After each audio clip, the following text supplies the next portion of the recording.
bar at the How bottom about of the that? screen. I think I got it. Yeah, just David's point it telling to. him. Yeah, yeah. Thank you. Morning, David. You're buying a new ladder truck. You make the news and Severn doesn't. We bought one months ago. That's hilarious. We're not getting ours till 2030. Yeah, we're getting ours in Somebody else got the news on that too. I think it was Romero or somebody. No, Tiny bought it, just some old truck, and then they got in. We just fly under the radar. We We're like it that way. 28, I think, aren't we? 2028? 29. I don't know if it's 20. I thought it was 27. Maybe not. Oh, No. oh, right.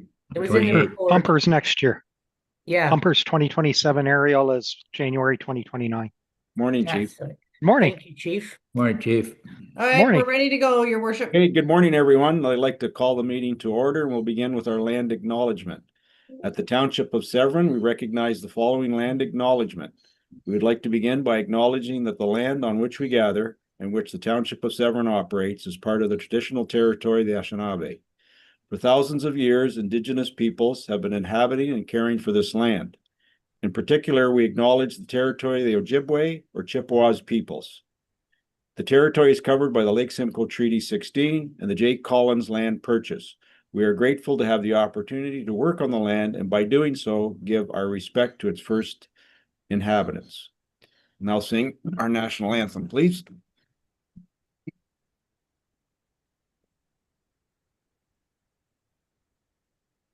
Oh, Canada,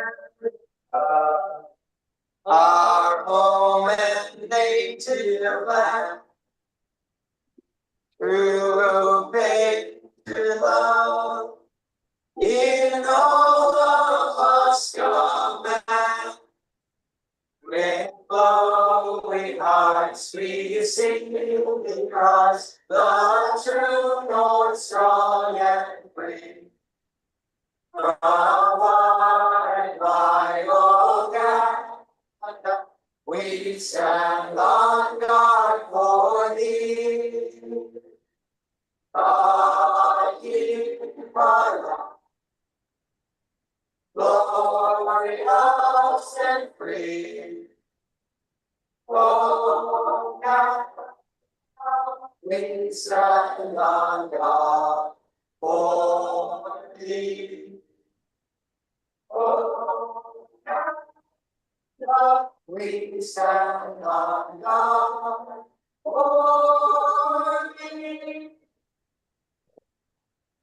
Thank you. Madam Clerk, approval of the agenda. Do you have a motion? I do. So the motion reads that the agenda be adopted as circulated. Mover and a seconder, please. Moved by Deputy Mayor Cox, second by Councillor Taylor. All in favor? That's carried. Thank you. Any disclosure of pecuniary interest? Seeing none. Presentations and delegations, we have none. Consent list. Are there any members of council that would like to pull any? Deputy Mayor Cox. Yeah, I'd like to pull E 3.1 and E 3.3, please. Okay, any others? Councillor Minnings. Yes, I'd like to pull E 3.4, please. Okay, thank you. Any others? 3.1. Oh, I hit. 3.1 and 3. Sorry. Sorry, Yes, Deputy Mayor Cox. I made a mistake. I want to pull 3.1 and 3.4. Okay. And Sorry. Member Minnings wanted 3.3. Yeah, that's why I said 3.4. I know. So we I have thought them all that. Thank covered. you. Okay, any others? Yes, I would Councillor Brennan. just want to make a quick comment on E 4.1, the letter from the Honorable Gregory Mulligan. I know it's normal procedure where we say that we will take no action, but I just want to verify that we will in fact be responding to that correspondence in due course. That's it. Thank you. Thank you. Thank you. Any others? Okay, Madam Clerk, do you have a motion? Thank you. The motion reads that consent list for February 18th, 2026, and the recommendations contained therein be adopted as resolutions of council with the exception of items E 3.1, E 3.3, and E 3.4. Mover and a seconder, please. Moved by Councillor McIntyre, second by Deputy Mayor Cox. All in favor? That's carried. Thank you. Moving on to,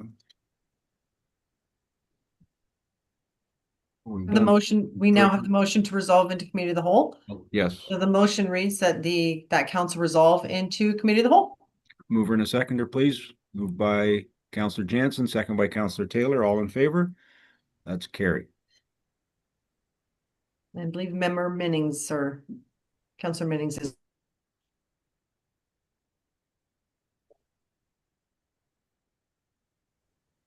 Sorry.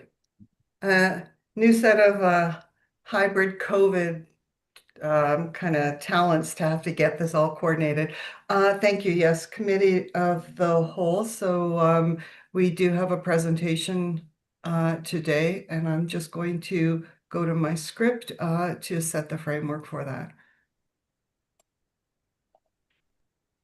Welcome and good morning. Today, there is one public meeting regarding a proposed development application in accordance with the Planning Act. I am pleased to advise that this meeting is being broadcast live on the township's YouTube channel, where a recording of this meeting will be available. Notice of the meeting was sent by first-class mail to all property owners within 120 meters or 400 feet of the subject property. Signage was also posted on the subject property to provide information about the application. All of this was in conformance with the Planning Act process for a statutory public meeting for a zoning bylaw amendment application. The purpose of the meeting is to inform and provide the public and the committee of the whole with an opportunity to ask questions or express views with respect to this proposal. The format of the public meeting is as follows. The applicant's agent will explain the purpose and effect of the application. Then township staff can provide further information and clarify any statements of the applicant or their agent. Next, the public will be permitted to ask questions and express views on the proposal, and then the public portion of the meeting will be closed. And lastly, members of the committee will be given the opportunity to ask questions for clarification on the proposal and to provide comments. At the conclusion of the meeting, the applicants, their agents, and if required, township staff will be given the opportunity to respond to the questions and comments received.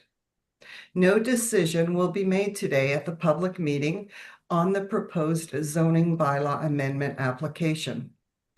Following the meeting, the information obtained, including questions and comments submitted by members of the public and committee, will assist the township to determine the next steps. The township is the approval authority for the proposed zoning bylaw amendment, for which this committee may recommend the bylaw to be considered at a future council meeting or ask for additional information prior to council's further consideration. If in the future, Township Council decides in favor of the application, members of the public who have provided oral or written submissions but disagree with the decisions may be entitled to appeal the decision to the Ontario Land Tribunal under the Planning Act. Individuals attending the public meeting in person or by YouTube, Zoom, or telephone may email or call the township's planning department to submit their contact information to receive notice of the decision on the application. So now we are going to have our public meeting for 2630 Blake Avenue, a zoning bylaw amendment application. And I would now ask the applicant's agent, Jonathan Polk from Morgan Planning and Development, to please present the information provided within agenda item F 1.1 and explain the purpose and effect of this application. Hi, Jonathan. Morning, everyone. Thank you for the introduction. My name's Jonathan Pock. I'm a senior planner at Morgan Planning and Development. Here on behalf this morning of our clients and property owners, Joe and Kathy Gilmore.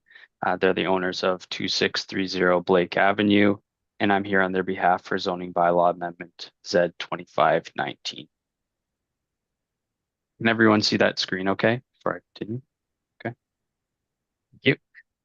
The location of the subject property, subject to the zoning amendment, is shown on the screen on this slide here.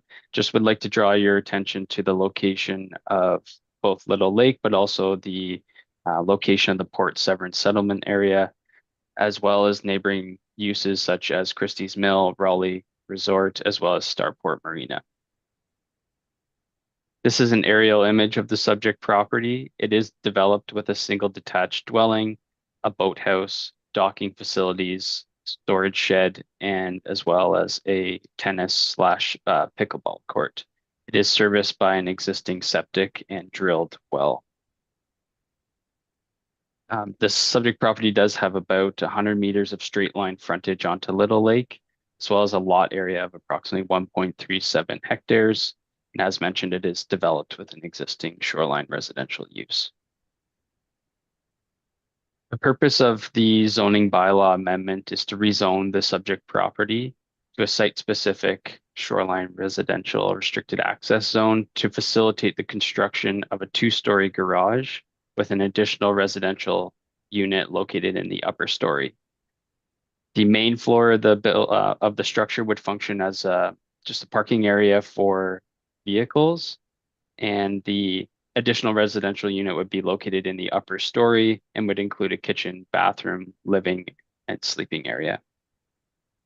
The additional residential unit area would have a floor area of about 93.6 square meters, and the entry area on the main floor would be about 12.2 meters squared for a total of 105.8 meters squared. A new septic and well would be established to service the proposed additional residential unit on the upper story. The garage has a footprint of about 8.5 meters by 10.9 meters for a floor area of 93 square meters and would have a height of 6.9 meters measured to the midpoint of the roof. This is an excerpt of the proposed site plan. Just would like to draw your attention to the existing single detached dwelling, shed, and other storage structures on site shown in yellow. The existing boathouse obviously is located near the shoreline with the docking facilities near the small peninsula of the northern part of the subject property.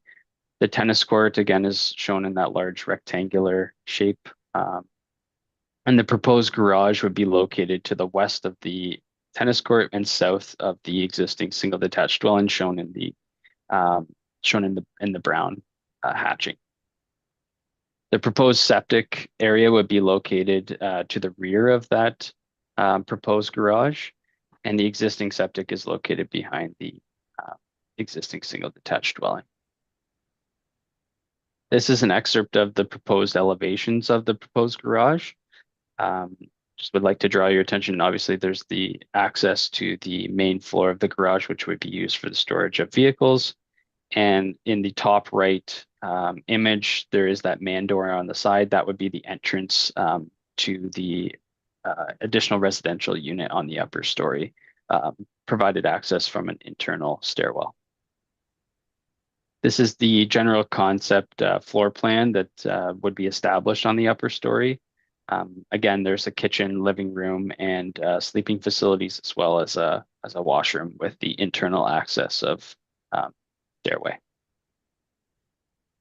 As mentioned, the purpose of the zoning amendment would be to rezone the subject property to a site-specific SR3 zone to permit an additional residential unit on the second story of a detached accessory structure with a height of 6.9 meters. There are other site-specific zoning provisions that are being implemented through this to limit the size of the proposed detached garage to 187.3 square meters, which would include the main floor and second story, as well as limit the height of the proposed garage to 6.9 meters and require that the garage be located within at least 19 meters of the principal dwelling. And the purpose of that is to ensure that the location of that garage is in the building cluster on the property and not located somewhere else on the property to result in scattered development. Subject property is designated settlement living area and is located in the Port Severn settlement area where growth and development is expected to occur, and is zoned shoreline restricted access in the township zoning bylaw.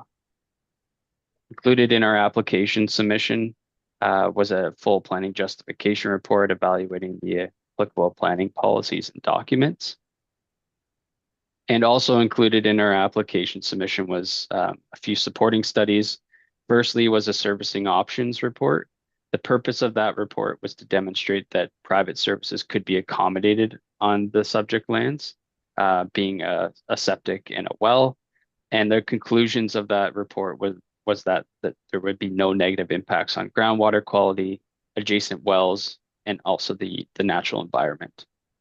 Secondly, a hydrogeological assessment was submitted in our application submission. The purpose of that was to collect soil samples and determine infiltration rate of the soils on site, and to help inform that servicing options report to conclude that private services would be available to be accommodated on the subject property. And the conclusions of that report was that the soil infiltration rate and would be under the acceptable guidelines in accordance with ministry requirements. So just to conclude, the proposed zoning bylaw amendment would rezone the subject lands to a site-specific SR3 zone to permit that additional residential unit in a detached accessory structure on the upper story, along with site-specific zoning provisions related to the location, the size, and the height of that building. That concludes my presentation. If there are any questions or comments, I do my best to answer them. Thank you. Thank you very much, Jonathan. Does the township's planner, Brad Oster, have anything further to add to the materials and information presented by the applicant? Thank you, Member Minnings, and good morning, everybody. I don't have a lot to add. John's done a great job of covering the purpose and effect of the application. I did just want to stress to committee sort of the unique characteristics with this property. Although it does have a shoreline residential 3 zoning, which is typically, or which is applied to properties that are serviced with private services, being a well and septic, and those which are also accessed by a private road. These lands are located within the settlement area of Port Severn, where that growth and development is designated and encouraged to take place. So it is a very unique situation in those considerations. This application, as Mr. Pock had mentioned, does seek to establish a site-specific shoreline residential 3 zone, permitting an ARU, an additional residential unit on these lands, to be located within a detached garage, no more than 19 meters from the primary dwelling. There's also site-specific provisions requested for the overall size of the garage, as well as its height and number of stories. As noted, private services are proposed for this unit, being a new septic system to be installed on the property. The materials that have been provided with the application do indicate that a system could be accommodated on the property based on the soil characteristics. However, there is some additional information requested by the building division to confirm that the setbacks of the Ontario Building Code could be accommodated, making sure that the septic system could fit on site. So we would just point that out, that some additional information would be required, that the building division would review before this application comes back to council for a decision. And just in conclusion, I would just remind anybody who's watching is that this is just a public meeting to receive comments today. No decision is being requested or would be made today, and that any of the comments that are received would help staff and the applicant to determine next steps and move the file forward. Thank you. Thank you very much, Brad. Are there any persons present in person or on Zoom or the telephone who have either questions or comments on this application? You will now be invited to speak. The township staff will call upon each registered participant. And for those of us in remote attendance, unmute yourself when called upon and turn on your camera if you wish. All will be required to give your full name and address for the minutes. And please note that your comments will also be recorded and live streamed to the township's YouTube channel and will remain online. The township does not have the ability to edit the live stream to remove any personal information provided in the course of submitting comments or questions. Brad, are there any members of the public registered to speak? Thank you. No, there's no members of the public registered to speak at this morning's meeting. Okay, thank you.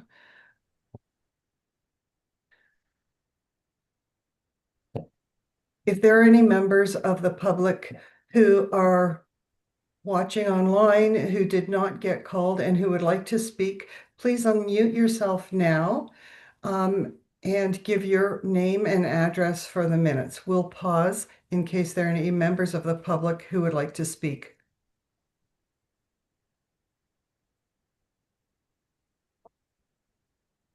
Okay, it sounds like there may not be anyone wanting to speak.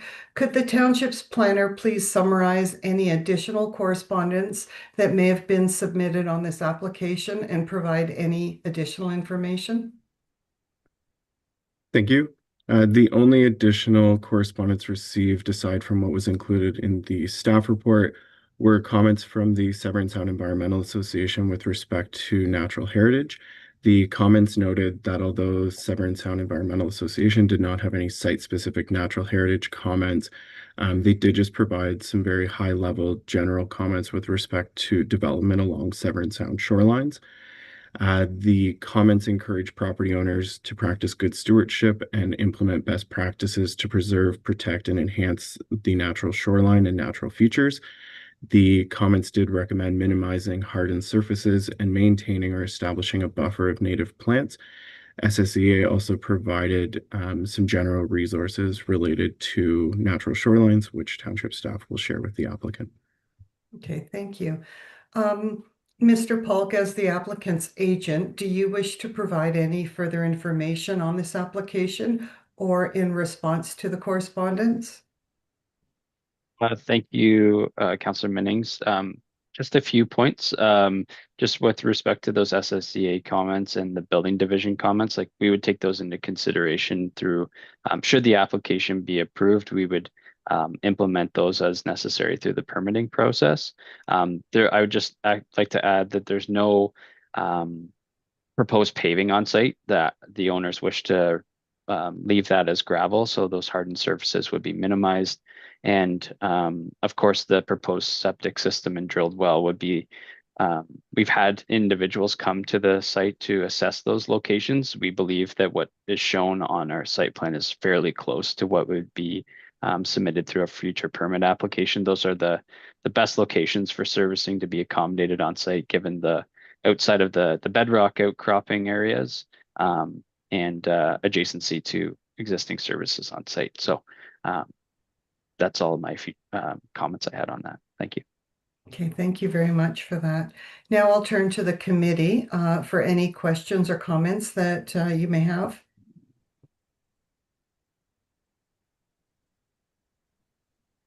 No, I see no questions or comments. So what we'll do now is we will I'll declare that the public meeting on this proposal is now closed. Thank you very much. Thank you, Councillor Minnings. Thanks, everyone. Madam Chair, I do have a motion to close the public meeting. Thank you. Okay, the motion reads that planning report P26-010 dated February 18th, 2026. With respect to zoning bylaw amendment application file number Z2519 for the subject lands located at 2630 Blake Avenue be received as information.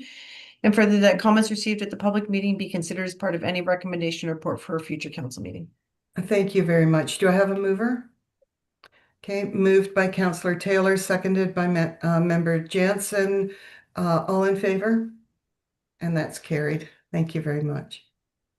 Okay, we'll move into the agenda portion of the Committee of the Whole. Item F.2.1. We have a presentation from Terry Gervais, Lumex Group, and the fire report F26-001 on Severn Fire and Emergency Services Fire Master Plan, presented by Rich Lowell, Director of Fire and Emergency Services. I'm assuming that Mr. Gervais is going first with his presentation. I see that. Yes, that is correct. Thank you. Thanks, Madam Chair. You can hear me okay? Perfectly. Okay, thank you. Thank you, Madam Chair and members of council, to allowing us the time to give you the brief presentation on the fire master plan that was completed for your municipality and your fire services. Before I get started, I'd like to take an opportunity to thank the CAO and her team, including the fire chief and his team, for working with us in this project. There's a lot of work that goes into a fire master plan. There's a lot of data that needs to be collected. There's a lot of engagement with staff and stakeholders, and they've been nothing but positive through this whole process. And I believe the result, excuse me, is you'll have a very good strategic plan that will assist the department, the corporation, and council moving forward for the next 10 years with your municipality. Next slide, please, Allison. You can go to the one more.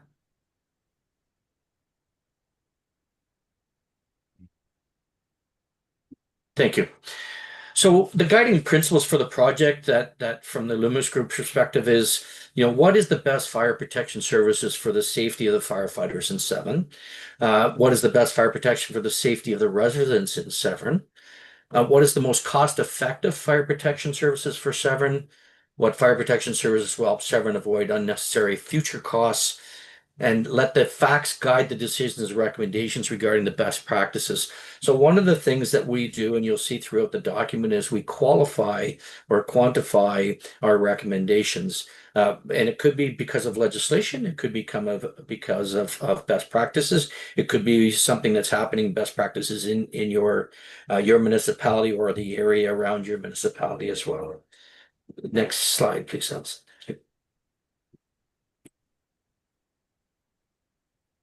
We also utilize the 3 lines of defense that are recognized by the province of Ontario and the Fire Marshal's Office, and that is being public education, code enforcement, and fire suppression. These 3 lines of defense, if you intertwine them in, it provides that fire life safety for your community. So a couple little notes that performing fire suppression services is a higher cost than delivering kind of public education or code enforcement, and implementing proactive fire prevention initiatives can help reduce the need for suppression services. Doesn't mean you get rid of the fire suppression services. What it does is hopefully reduces the impact that when there is a fire, both on the firefighters, the cost to the community, and the cost to the residents. Next slide, please. Our approach and methodology that we utilized for your project was we did an initial startup meeting with all the chief and his administrative team. We engage as many stakeholders as we can, both within the municipality and within the services. We did a lot of data collection analysis, and I'm sure the fire chief, when I would phone him or send him an email, I'm sure he'd cringe sometimes because I'd be asking for more data, more data, more data. So I thank him for a lot of work that him and his team has done to get us this data. And then we created a draft report. We brought the draft report back to the chief for his team and the CAO and her team, including the chief, obviously, on her team. And we reviewed the report. They all provided comments, which was fantastic. We met with everybody that had provided comments, and then we provided a final report, which is what council has in front of them today. So, next slide, please. So the areas that the review looked at, and I don't have to read them all, but it kind of looked at everything everything that has to do with your fire services within your community and firefighter safety. So, a couple of key ones is legislation and standards. Are you meeting the legislative requirements under the various acts? We looked at your agreements. We looked at water supply, your asset management programs. We took a look at the structure. How is the structure of your fire service working? Does it work today? Can it work in the future as your community grows or as things change? Next slide, please. Some of the stakeholders and I had an error. I forgot to have your director of corporate services and clerk added on this slide. Allison was very helpful when we were dealing with the bylaw section. So you can see the list of stakeholders that we engaged, and we did work with a lot of the people within your staff to make sure that the document is accurate and right to help you go forward. So next slide. You can go to Allison. Thank you. So just a high level is kind of the executive summary. So some of the strengths that we found within your fire services that they really promote and provide a safe working environment for their volunteer officers and firefighters. They strive very hard, both working with the corporate health and safety, some of the cancer prevention that you've been working on that council's approved, some of the grants that the chief has gone after for cancer prevention. So that's created a really good working environment for the firefighters. With the support of council, the department has established a very good administrative team that consists of personnel that actually work very well together. They all are working on getting to the same page and moving the department forward together as one organization. The officers and the firefighters are very dedicated. We did some stakeholder engagements with the officers and firefighters. We've had the opportunity in the last couple of years to engage with them a couple times, and they're very, very dedicated to providing the services that council has approved. And the last one is that something that's part of that 3 lines of defense. The department has developed a very proactive public education and code enforcement program, which helps that fire and life safety for your community. Next slide, please. Some of the challenges, not unique to your department, is recruitment and retention. It has been an issue and is becoming a greater issue in many volunteer services. And we got to start looking about being creative. How do we maintain our volunteer services, both in how we recruit them and having that flexibility and how we retain them once we have them. Also, we found in looking at some of the statistics, there are some times where the department struggles with getting some of the numbers of firefighters to do those critical tasks. The critical tasks are what you need in a single family dwelling fire. There's kind of a good best practice list of tasks that have to be done in order to be able to provide safety for the firefighters and safety for the residents.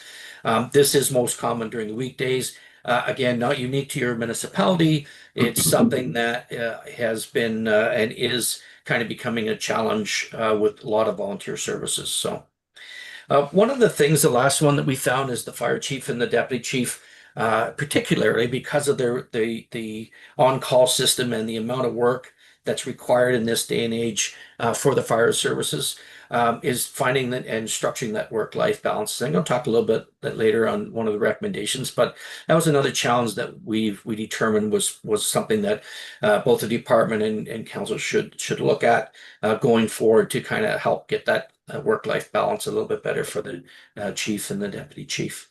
Next slide, please, Nelson. So just a summary of the recommendations, and we're not going to go through all the recommendations.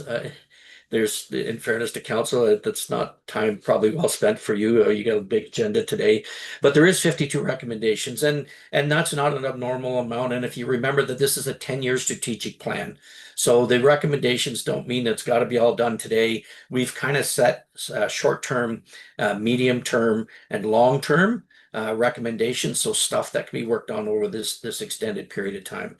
The recommendations are designed to prioritize the safety of the residents and the firefighters.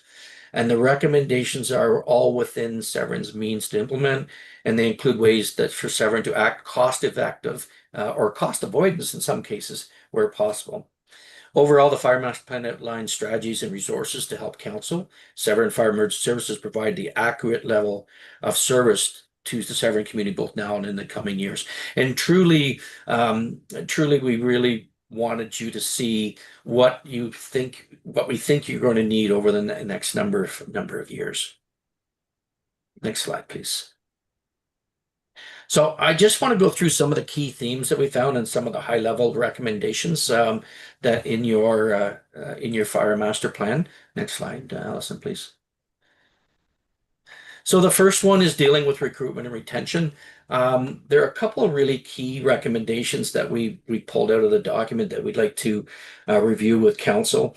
And the first one is that both the fire chief or the director of fire and emergency services and the manager of human resources and health and safety continue to review the current recruitment program. They've done a great job over the last couple of years of restructuring it, getting a lot of people through.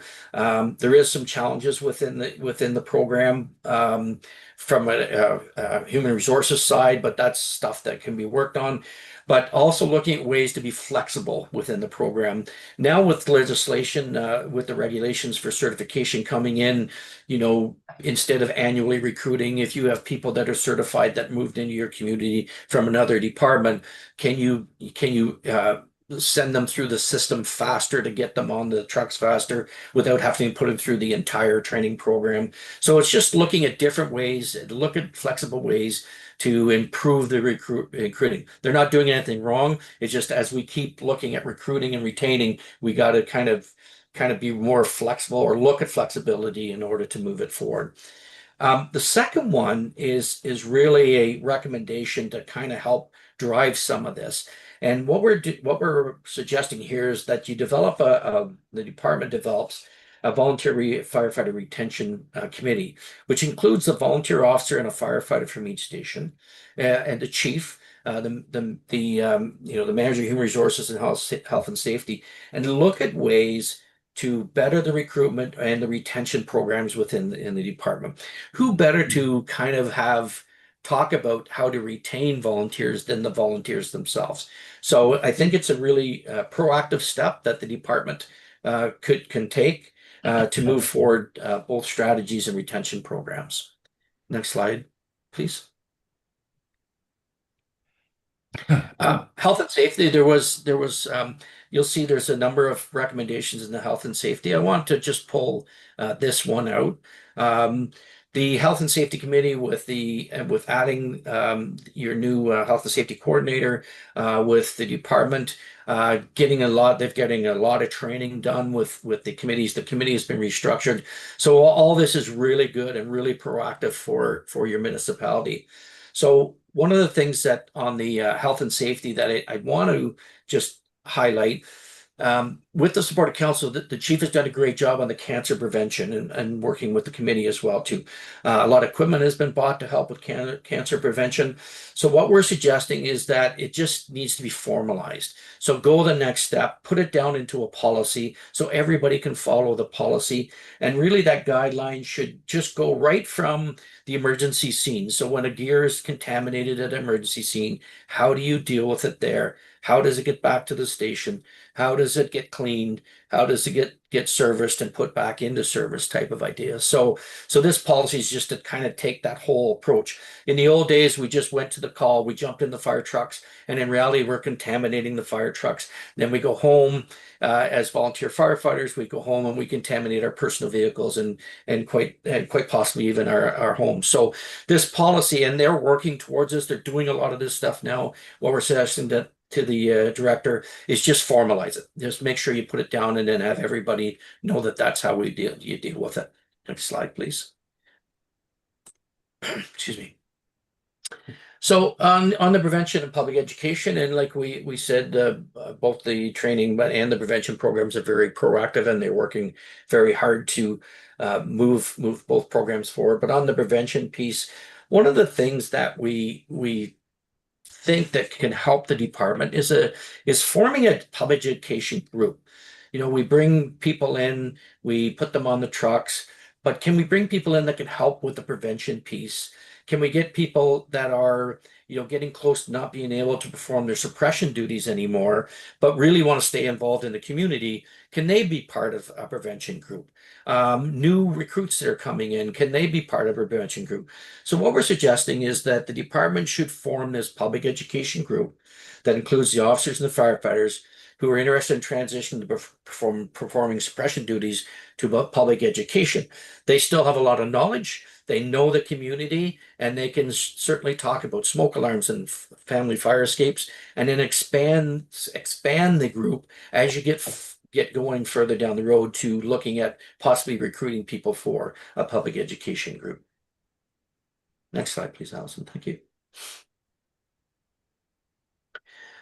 So you can see our theme here, and one of the reasons we're going to this theme is you've got great volunteer officers and firefighters and station chiefs, and really engaging them and bringing them in to help create some of these programs is so advantageous. So they're so dedicated. They know the community. They believe in doing the right thing and providing good life safety.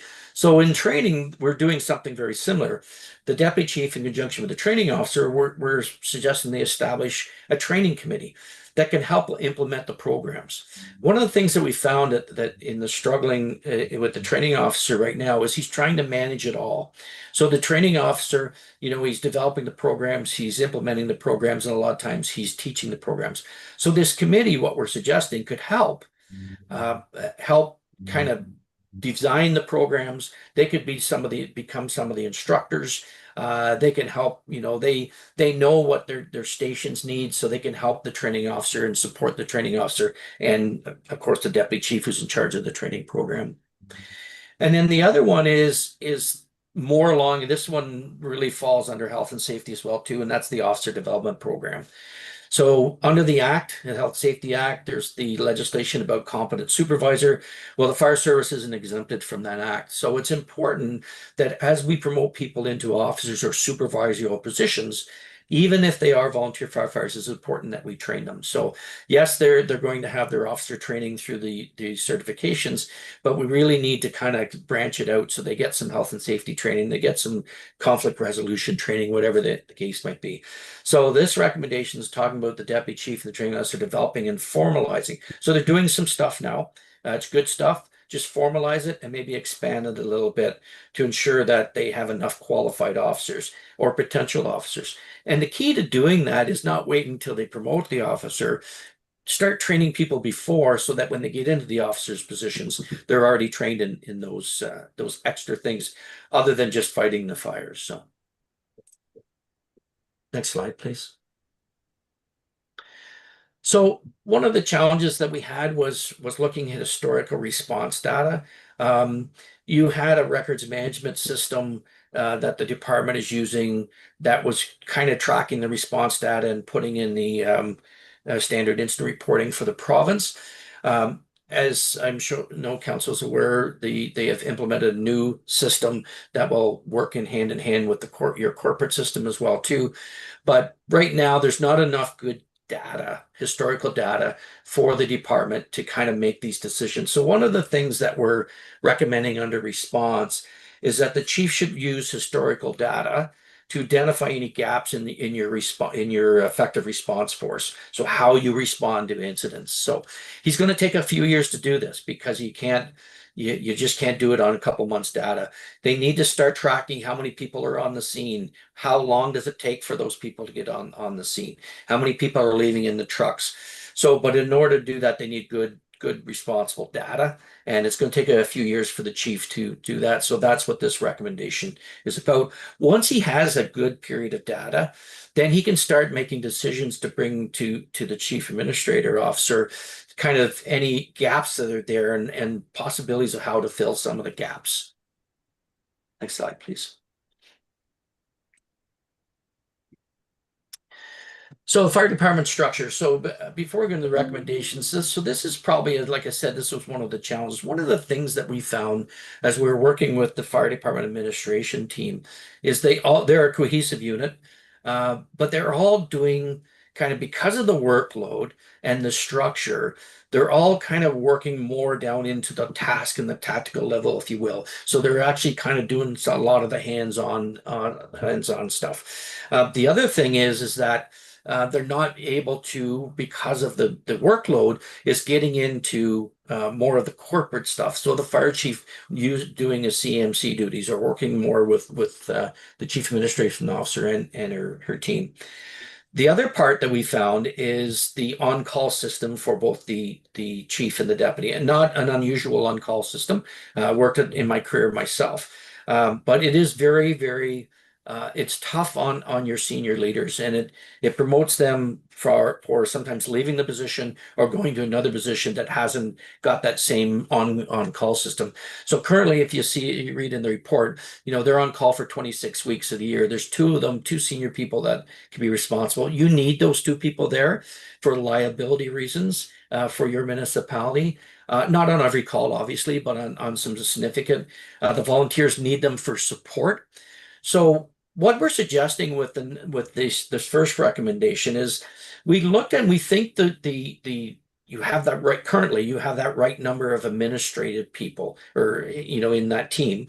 You don't need to add down the road if you grow, and that we made some comments about that, how you should move forward, and we put an organizational chart.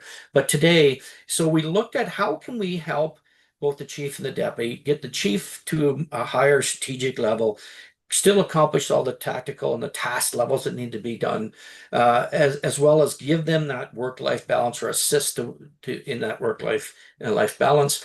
So one of our suggestions or recommendation is you reclassify the fire prevention officer position to a deputy chief's role. They would still do the role of doing the fire prevention and doing the proactive piece there, with support of that fire prevention group that you can then add. That's going to help take some of the workload off on the task level or delivering the prevention pieces. But this position would also help with the administration piece, which is very, very cumbersome. And it would add a third person into the on-call rotation. Now takes everybody down to 17 weeks. It's better for when you want to switch a weekend. It's better for choosing holidays. Now there's 3 people that are working around it. This system, and quite frankly, I worked within this system, and it was quite a relief for me when we added this third person in my case. So I think that's a really important piece for council to consider moving forward for both your chief and your deputy and the department in itself. So. In the next recommendation talks about successive planning for all positions. We're suggesting that the director work with the manager of human resources to look at succession planning, and we're talking right from the firefighter level right on to the chief. What we're looking at here is suggesting that they start building, promoting people from within by allowing them to know what they need to do to get to the next level. So a firefighter wants to be a captain. What does he or she have to do to be that, get that level? What courses do they need? What health and safety do they need to be a competent supervisor? And then you got people who want to be a station chief. So what do they need? Or a district chief, sorry. And then what about being a deputy? What about being prevention or a training officer or the director of emergency services? So you're better to proactively help people and educate them rather than give them positions and then say after they need to do this. So that's one of the things that we talked about in the successive planning section. So next slide, please. Your fire stations and related facilities. Your fire stations and the facilities are in decent shape.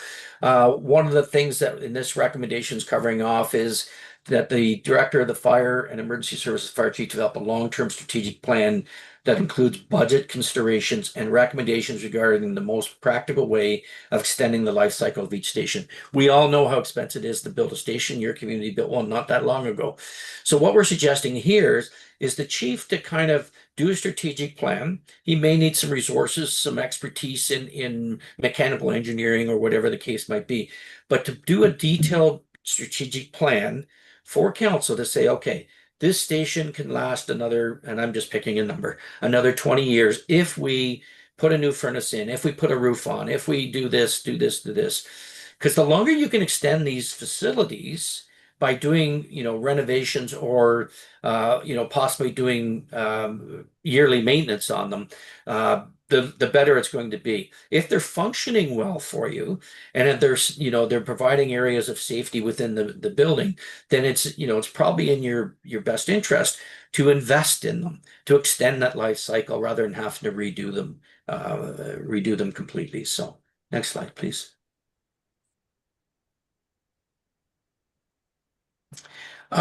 There was quite a few recommendations in your fire fleet and your equipment.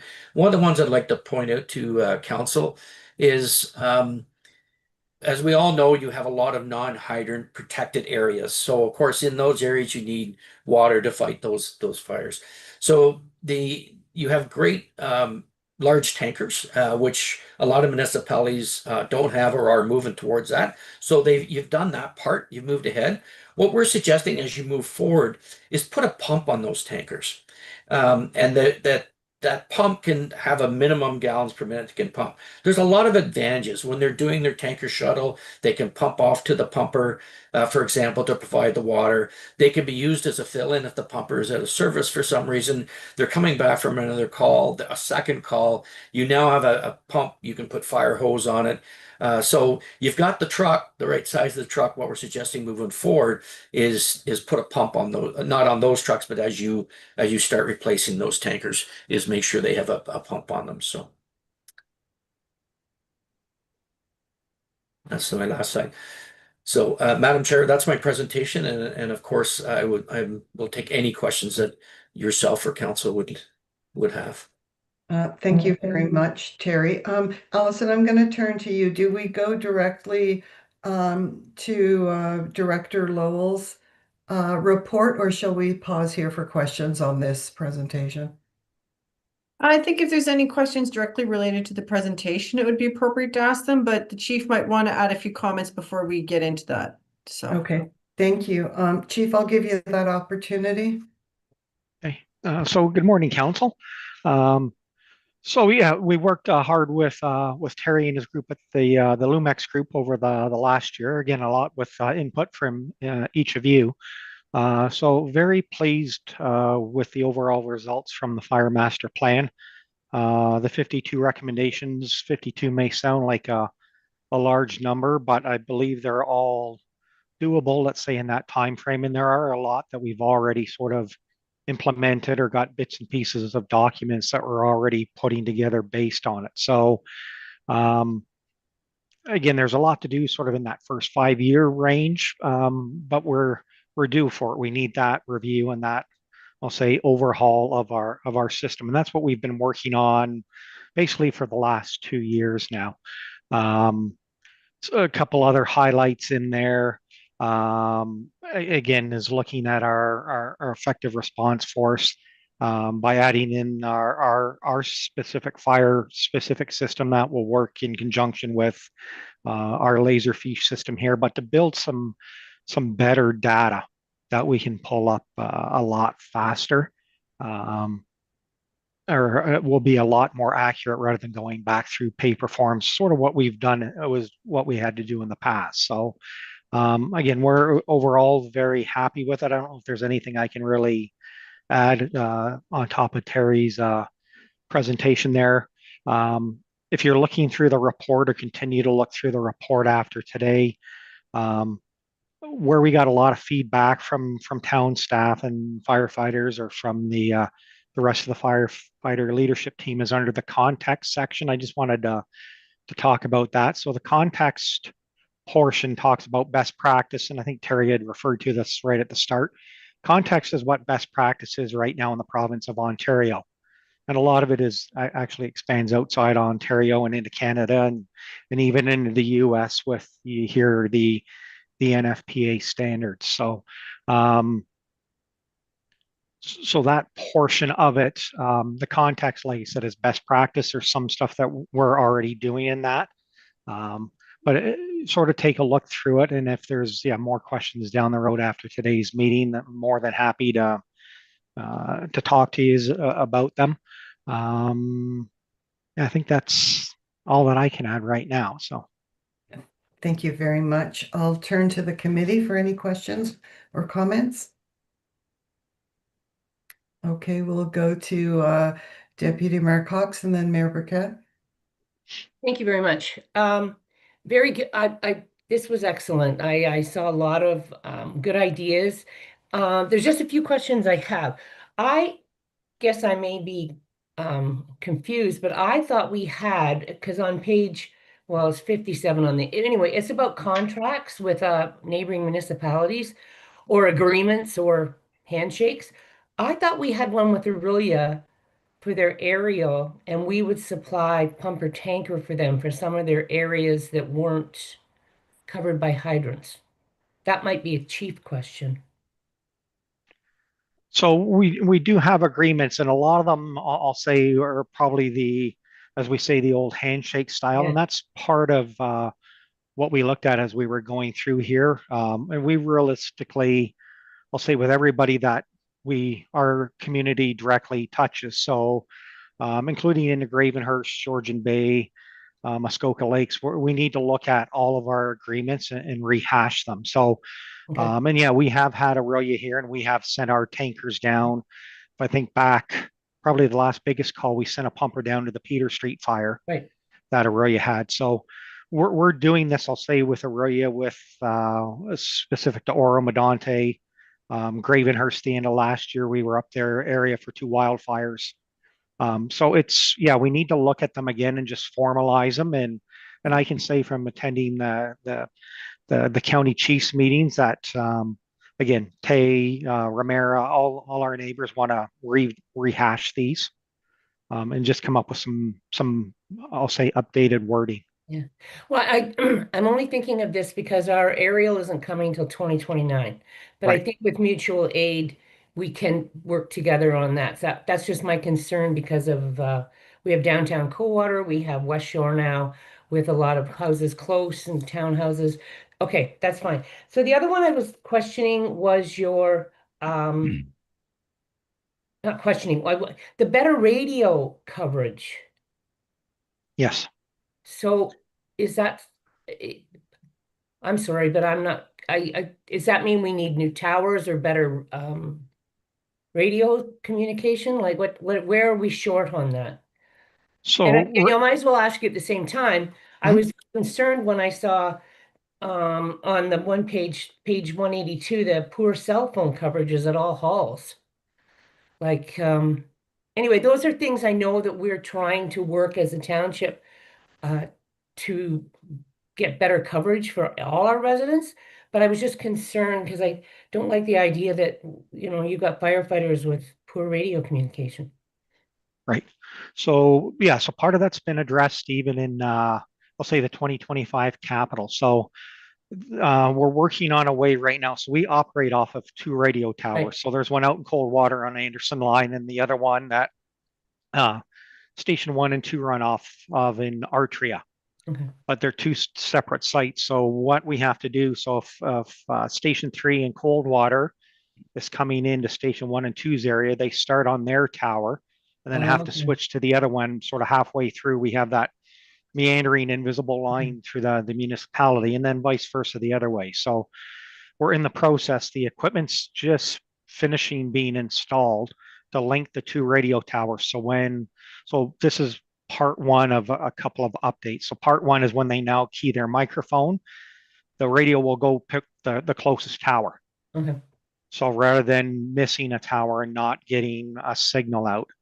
The second option that we're going to look at is in the command vehicles. So right now, the pickup trucks that the deputy and I currently drive, and then when pump 2 comes in there, it's what they call a radio repeater. So we're going to put a built-in repeater in the truck. So when we get up into the the Severn Falls area or a Matt Road, Torpit Road area, we'll have a truck up there with a built-in repeater that will boost the strength. And then that helps us with our communication. So those are things we're already starting to work at. It's not necessarily the cost of the radios. Again, a portable radio, give or take, started around $2,000 each. So it's not the cost. We are in the process of replacing or updating, but it's updating our towers for that part. And cell, yes, we're working on that with David and IT. to improve our signal strength. That's up at Station 1 there on South Sparrow Lake Road. Rogers works and Bell isn't as good. So we are working on improving that stuff as well. Okay, and I think that's something that we need to know because I know our council is concerned about internet and cell coverage for everyone, and so that's a good thing. The other one I was very happy to see was your idea of operational pay for volunteers, so that during the day you may have better coverages and more out. And I believe that that could also be a recruitment incentive if people realize that there was an opportunity for that, especially for people who work shifts. Anyway, most of everything I read, I was very impressed with, and I foresee it's being very positive. And thank you very much, Terry and your team. This is very good. Thank you. Thank you. Member Burkett. Thank you through you, Madam Chair. And Terry, I also want to say thank you for the report. Like amazing. I didn't realize like it's so in depth. And I do have questions, but I'm not going to I'll sit with the chief later. I do have some questions, but I am going to ask him one because I didn't ask him beforehand, and that's my fault. I'm sorry, chief. So I would never just cold cock, just show up with a question and put you on the spot. But this shows our committee the amount of work that the volunteers, not only the volunteers have to do to become a volunteer firefighter. And it's no wonder we're lacking in numbers. When you look at the responsibility, you look at the responsibility the chief and our staff have, the liability that the township has if we're not prepared. And I'll give you an example. Just in January, I don't know the exact date, I'm coming from Tim Hortons. There's 3 cars in the ditch on the west side. So southbound traffic, I see one of our fire trucks there. And then as I'm approaching South Sparrow Lake Road, I see another on its way out. Some clown rear-ended one of our fire trucks. And shame on them. Like, what are they thinking? What are they doing? And I never understood until your predecessor, Chief Craney, said to me, we need large trucks. And he's absolutely right. Just imagine if we had a small truck and anyone, like never mind our volunteer firefighters, anyone was hurt. Like fortunately, no one on the fire truck was hurt. The driver wasn't hurt. But this is what happens when we're surrounded by highways. So, and I know, Chief, you know that you have a council and you've had councils before us that whatever you ask, safety is our #1 concern. And whatever you're looking for us to provide, I think we will provide for you. But I'm reading through pages of this and it's just amazing because I didn't realize how involved it was. And I know, Terry, it's so well done what you flagged.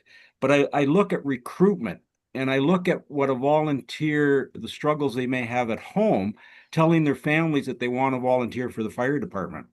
And what the families must go through when that call comes in at early hours of the morning. They get up, they rush, not knowing what's out there, what they're running into. And is that, like, I don't know, is that part of the education portion? Like when we recruit volunteers, are we helping families understand some of the safety measures? Because you look and read the report, what we're backing up is amazing. What we're providing safety to all the men and women that are within our group, right? Is that something that, and I don't know if the chief wants to answer it or Terry wants to answer, is that something that we also provide for the families of the volunteers? So when we started in the last couple of years, we do open houses now prior to recruitment. So we'll probably have a couple coming up in either May or June this year. So we have two, as I call them, information sessions that we hold here at the municipal building. So we invite everyone, if it's the person that wants to become a volunteer firefighter and or their family or significant other. So we can explain that there's nothing volunteer about a volunteer fire job.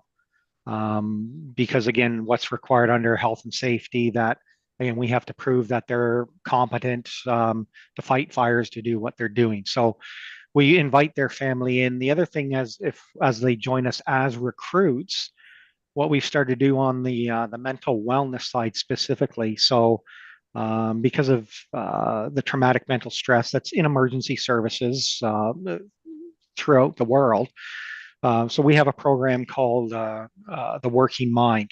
So it's gone through a couple different iterations, but um, the gist of it is with the firefighters that day that we're doing that teaching, it's an 8-hour course.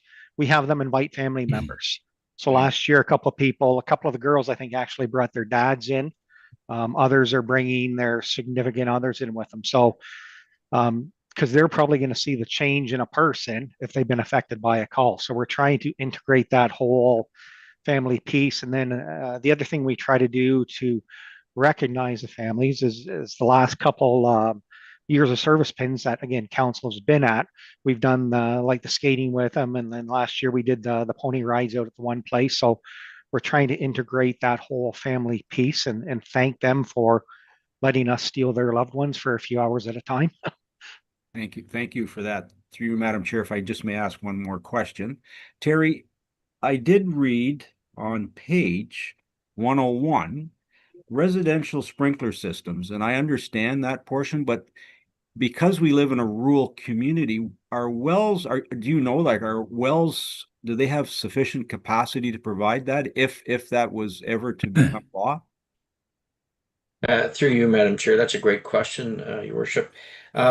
So there is a difference, and when we talk about residential sprinkler systems, everybody goes right to thinking about a commercial building with sprinklers.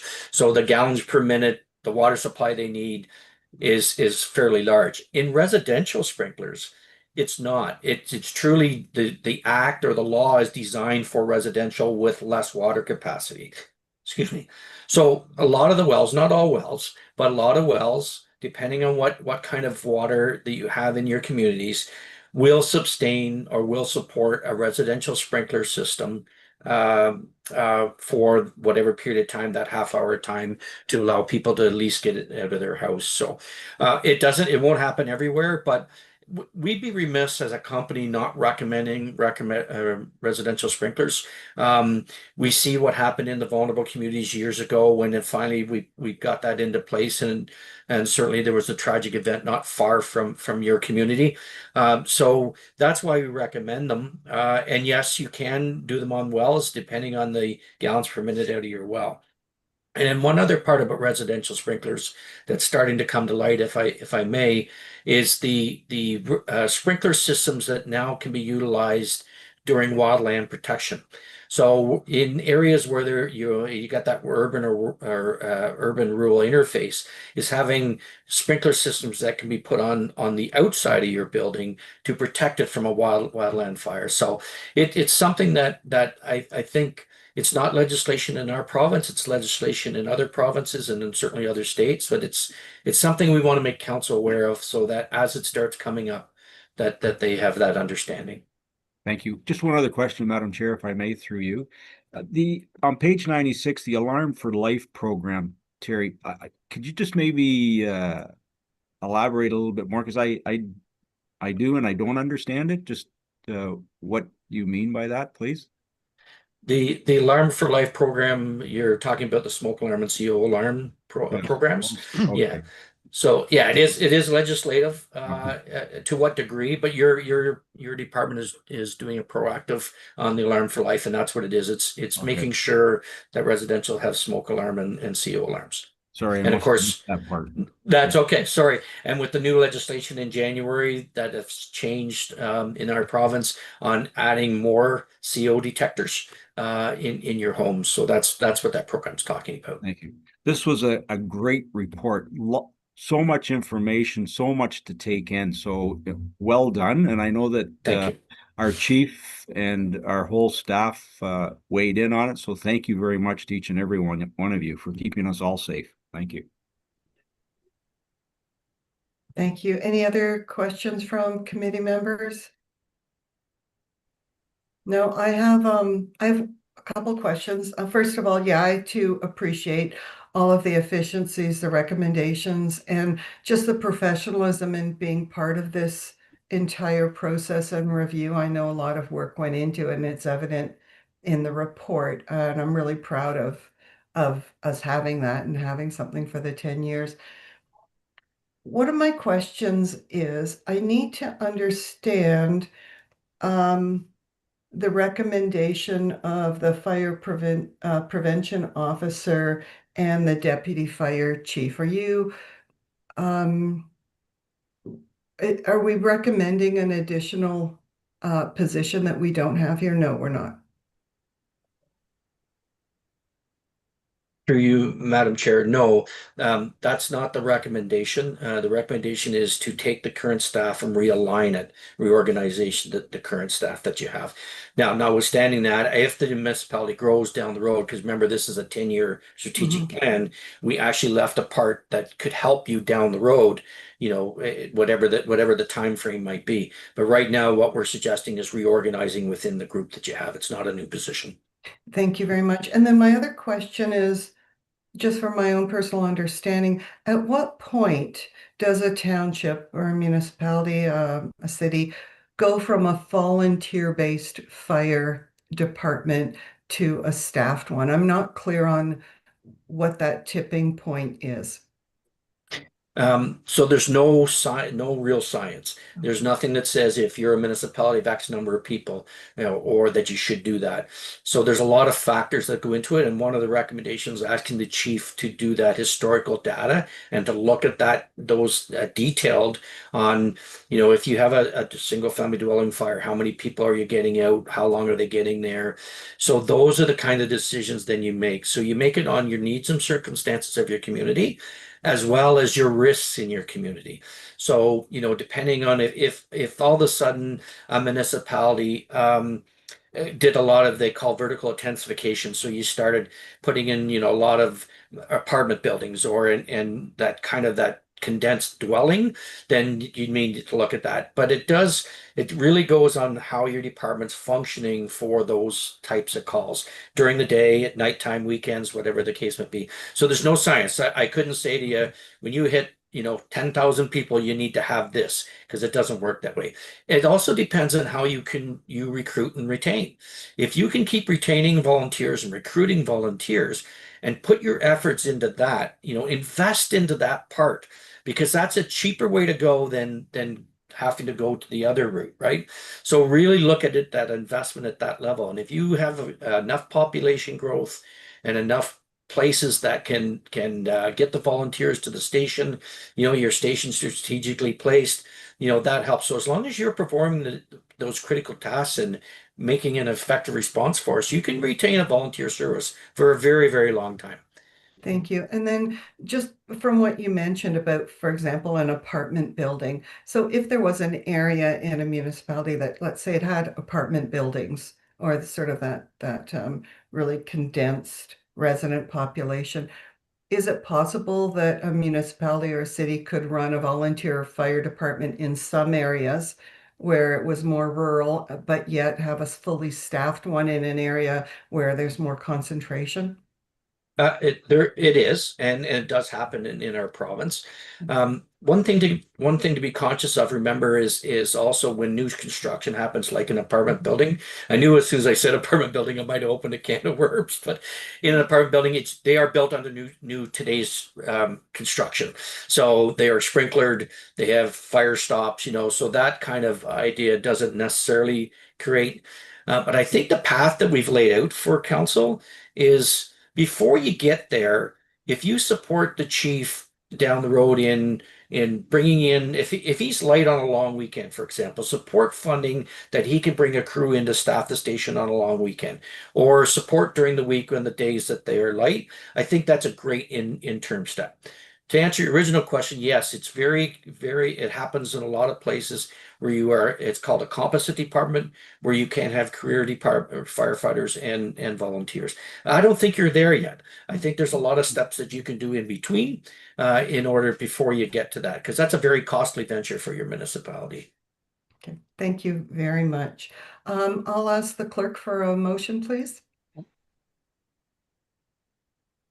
Motion reads that fire report P. I think this CAO wants to Sorry, speak. there's some folks that still wanted to speak. I'm CAO sorry, has requested CAO, to I speak. didn't see you there.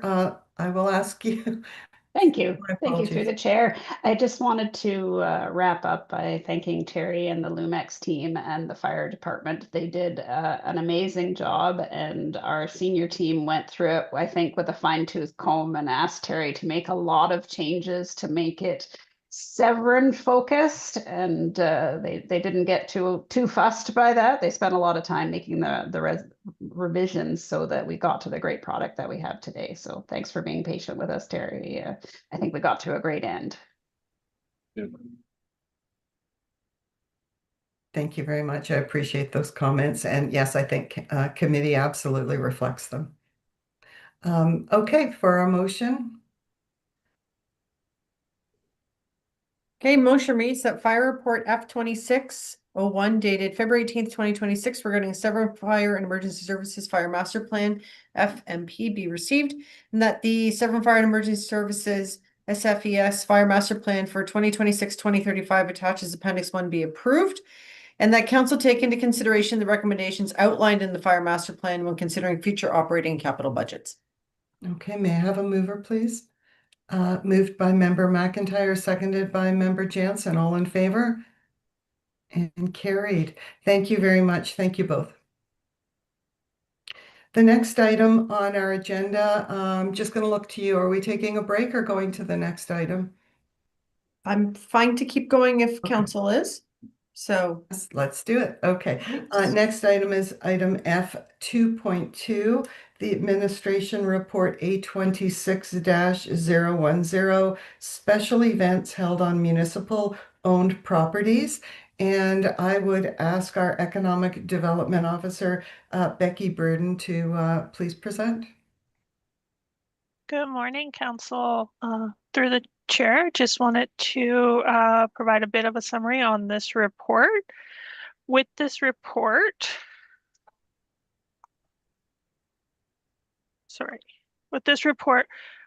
we are asking for a special events held on municipal owned properties to, sorry, am I doing the right staff report?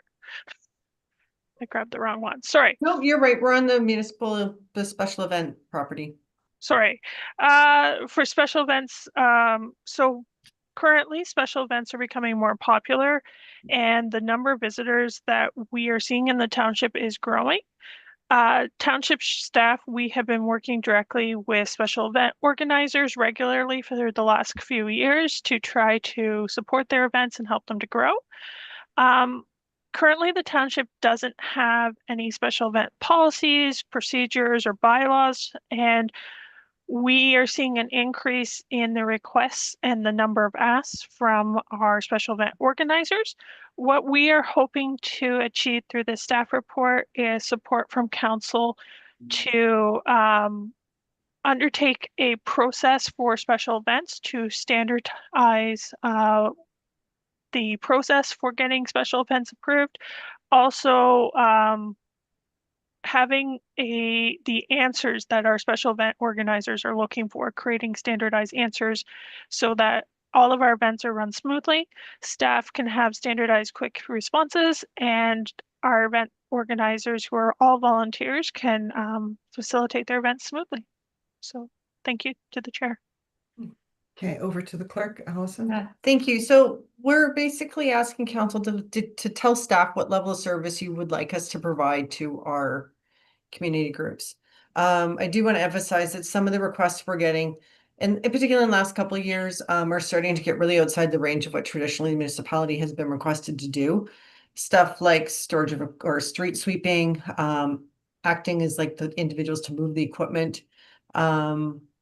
It is a very labor intensive process from the staff and resource intensive process. So staff are really seeking to figure out what level of service and what time commitment that we should, or council wants to see staff devoting to supporting these. The special event policy would require organizers to be ready to go with their details well in advance. So it doesn't leave the last minute request piece really as an option too much. It really does require them to plan further ahead, lay it all out. Special event policies aren't in place everywhere. It's a bit of a mixed bag everywhere you go. But we really do need some council direction as to where you want our level of service and support to be for these community events. Okay, thank you. Fair enough. Member Cox. Through the chair, I totally welcome this. In all the years I've been working with events and different committees and different organizations, sometimes it's a chaotic thing, especially as they've grown.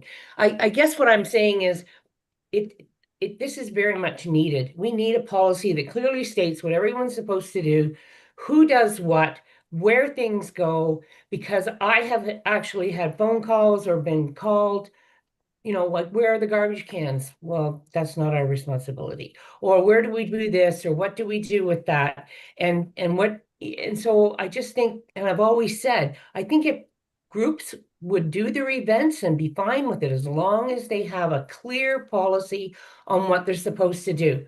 I understand that probably the very number one option, some people might be upset because there is a fee for it.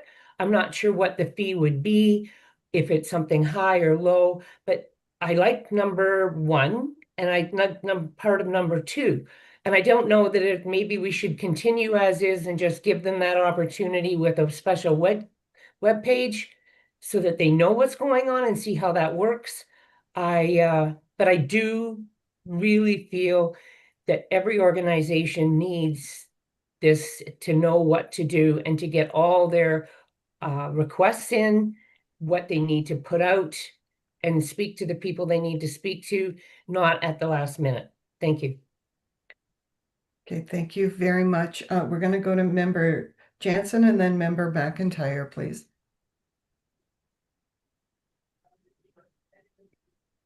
Thank you. Being involved with the Downtown Coldwater BIA, I see a lot of the concerns that are written here come up. I think that this is a good report, and thank you, Becky, for putting it together. We do need some sort of standardized processes in place. We can't really be having events where there's not enough washrooms. People do need to know where the garbage needs to go. The vendors need to be aware that we have some sort of standards that need to be met. That means the event organizers need to be passing on that information. Our fire, we just had our fire master plan. We need to be able to make sure that we're guaranteeing safety on our downtown street, meaning that it's not a mix match of vendor spaces all over and that our fire trucks can get through if something was to happen. Whether we go with option number one or option two, I think we're heading in the right direction. I do like the last paragraph in option one that does talk about a special events organizer session taking place so that we can seek feedback. I think that's a great idea. We have, I'll just put it out there. We have had some issues with burnout in our on our BIA, especially with the event organizers. Putting together these events is time consuming. I don't want to be adding an extra burden on it. But again, we're talking about things that deal with safety, about ensuring proper facilities are met, like washrooms, trash disposal. These are important items, and they do ensure the success of an event when an event takes place, right? So how we go about it today, I'm not sure. I definitely would like to see that feedback come back from the community, from the people that are actually involved doing this. I'm not sure if there's an option here to allow that meeting to take place and have the feedback come back to council prior to making the decision. If that's an option, I'd like to see that.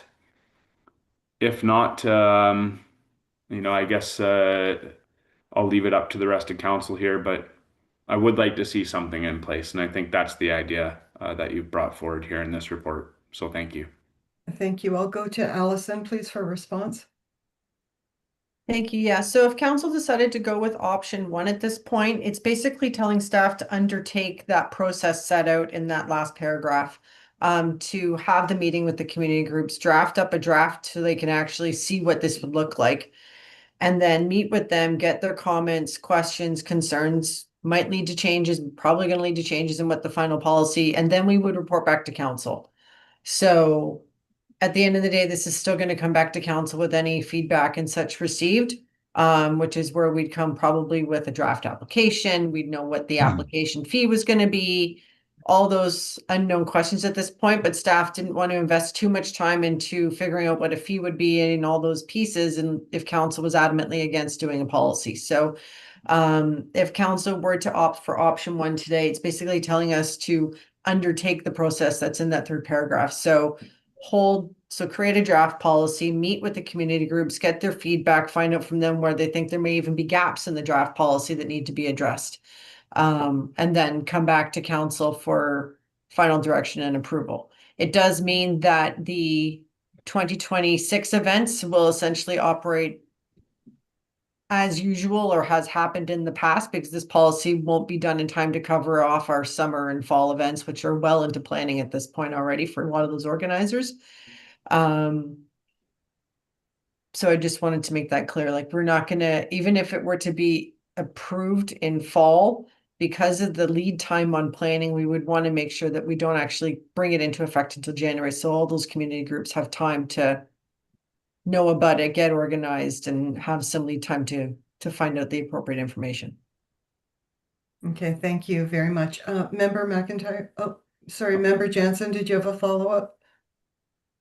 I do, yeah. Just a quick follow-up. I kind of spoke on behalf or about my experience with the BIA. I'm just wondering if we do this special event policy and permitting, would that also permit anybody, any community group, corporation, or anything to go through, apply for a permit and be able to throw events on our downtown street? I can, through the chair, I can speak to that. We would. So right now we have in the film policy, we have if a private filming company wants to do that, it would close the street, we have a fee.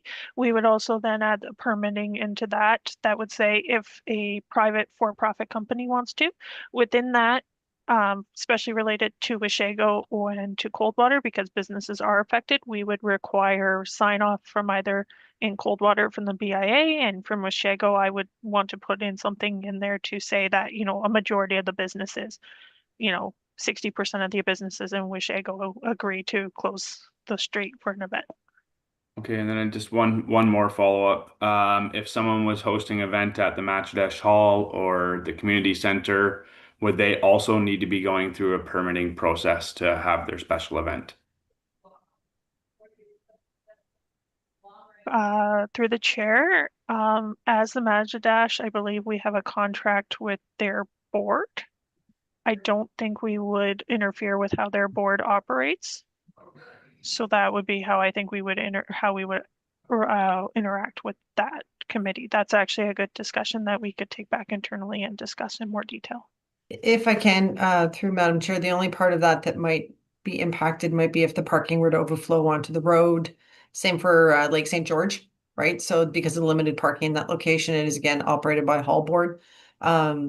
Where those would overflow onto municipal property, and off, I'm going to say the Hall property where it's managed by the Matchadash Hall Heritage Center Association or the Lake St. George group. So we're also looking to really work with these groups and make sure that they're involved in this process. So.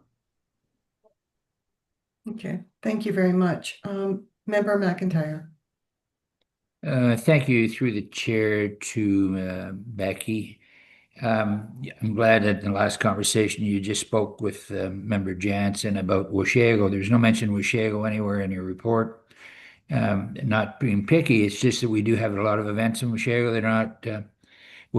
I think your report will fall under the Canada Day Parade, Santa Claus Parade, Easter egg hunt, the use of the rink, the relationship we have with the Lions Club. We have Wednesday coffee meetings. All of these things, I'm wondering, do they fall under your report where we're going to have to take it a step further? We have the rink that's used daily when the weather is good, if suitable. So I'm just, I agree with Member Jansen about the standardization, and Member Cox along with those two members. And I do agree, and I'm in somewhat favor of option one. But the fact that there was no mention of Washago in your report, that kind of just leaves me in bewilderment. I'll wait for the CAO to respond. Yeah, thank you. Over to CAO. Yeah, thank you. I guess to answer one of your questions, it wouldn't affect your coffee times or anything that are programs that we put on. But I think that's the whole purpose, is it's not meant to mention any community. I don't know that it mentions Coldwater specifically, because right now, I think the point of the program is to standardize the level of service that staff provide to these events. Because I think if you're in Coldwater and you know Trevor's phone number, you might get a little extra, but if you're in Washago or West Shore and you don't have a Trevor, you don't get those same sorts of services. So I think the point of this is to standardize the services about what the municipality can and cannot evenly provide throughout the municipality. So it's not meant to be one community or another, it's meant to standardize. Okay, thank you very much, Member McIntyre. Yeah, just a follow up to the CAO. It's clear there was no mention of Washago. It was only Coldwater, and I think that in this case, it wouldn't have been harmful in any way to have Washago in the same breath with Coldwater, because we do have a community center, we do have a downtown core, we do have events that take place that are quite different than they are in Coldwater. And that's the reason why I brought it up, with no disrespect to Becky whatsoever, is that we need to be recognized in Washago as being Washago. It's the whole report did not say Washago in one word, and it does affect us in some way to how we decide whether to go to option one or option two. So with respect to the CAO's comments, I believe Washago should be mentioned when we have what we have in terms of community centers and rink surfaces and events that take place in Washago. Okay, thank you. Member Cox. Through the chair, Member McIntyre, I think the other reason is the events that we put on or that are put on in Washago have not got as large and out of control as the ones that we've had issues with in Coldwater. The events up there, I think, we seem to do very well putting them on, and everything seems to go well. But I want to also talk about what Member Jansen said. Safety is our biggest concern. And every single time I'm at a special event or I'm running one, safety, it just about my stomach churns because I'm always worried something's going to happen. I really like this, but I'm wondering through the chair to the clerk, if we pick option one and we have the meeting and everything, could we still have the part of option two with an online special event guide for this year? Just to get, so people who are doing it this year will have some idea, or when we're having our meeting in the summer for some of the later ones. I still believe that we need to have something out there that says, first you do this, then you do this, then you do this, and then you do this, and then you do this. And that is, and I've talked to Derek about this before, and that is what's missing. It's people who do events need to know that these are the things you need to do. And number one's wonderful, but which still leaves all the events of 2026 with people still not quite sure what they're supposed to do, or they're not following what they should do. If you know where I'm going on this. Becky? Thank you, through the chair. We actually are currently working on developing that. So we have those pages already there. We're going to promote them better on our social media and also send them out to our groups. Thank you very much. So I would put forward a motion that we should pick option one. Okay. And I think if council knows of any groups that the staff may not know, to make sure that they let them know so that they can all be advised as what's going on. because I know through the chair to Member Taylor, we even have that, we used to have those bass fishing tournaments. And I don't know if they still do it, but at least there'll be a policy that we can show them that they should look at. Thank In you. Port Severn, yeah. Okay, so any other comments or questions by committee? A member, Burkett? Thank you, through you, Madam Chair. Just to go back to the report, and it was well done, and Washego was left out. Understand that Coldwater is much larger and busier, but we do have issues in Washego. So when we do have events there, whether it's the Canada Day event or the Santa Claus parade, even though we have a set of lights now in Washego, people are crossing the road at every which way. And I hope as part of that report that's flagged, or when someone makes an application, how do we get our residents? Because what they're doing is they're parking on Quinton Street. We still have no sidewalk from the lights to get to Quinton Street. So we need to have it. I know that it's going to be township wide, but I think to Member McIntyre's comments, Washego is still part of Severn, and by neglecting or not stating anything in the report, sort of, like, I don't think it's fair. I know that Coldwater, again, I'm not trying to pick or isolate any town, but I think we need to be fair. And for that matter, West Shore, it has a Santa Claus parade. How do we make sure that residents are safe around that? Like, it needs to be the Port Severn. We have one in Severn Falls as well. It's not Port Severn, Severn Falls. So it has to be a whole report encompassing, and I know it will be, encompassing all of our hamlets and villages, if I may. Okay, thank you for that. I'll let the clerk respond, please. Thank you. Through you, Madam Chair. So it was never staff's intent to leave it one of our communities. We were just trying to pull out different case examples of particular issues that have arisen. So if by any way or form any council member is disturbed or concerned about the lack of West Shore or Lake St. George or Washego or Port Severn, please don't be. This policy, if council opts for option one, will cover the entire township and is intended to cover the entire township. We were just trying to, in the background parts of this report, identify various items that have been flagged over, particularly the last couple of years, for some of the larger events. But by all means, that this policy, if it comes forward in the end and council approves it, would cover all our communities throughout the municipality from corner to corner, top to bottom. So I just want to make sure that it's explicitly clear. It was never a staff's intent. Actually, we really toyed with whether or not we mention any community and any group in the slightest, because we didn't actually want to worry in particular or feel like a particular group was being targeted. So there was actually a deliberate intent by staff to not mention certain areas so that folks didn't feel targeted by the report. So anyway, so just wanted to put that out there, that when the final version comes back and we've gone through a public engagement session with those various community groups, that council will still have the choice as to what happens with the policy and that it will apply township-wide for any municipal property. So, yeah. Thank you very much. Member Taylor.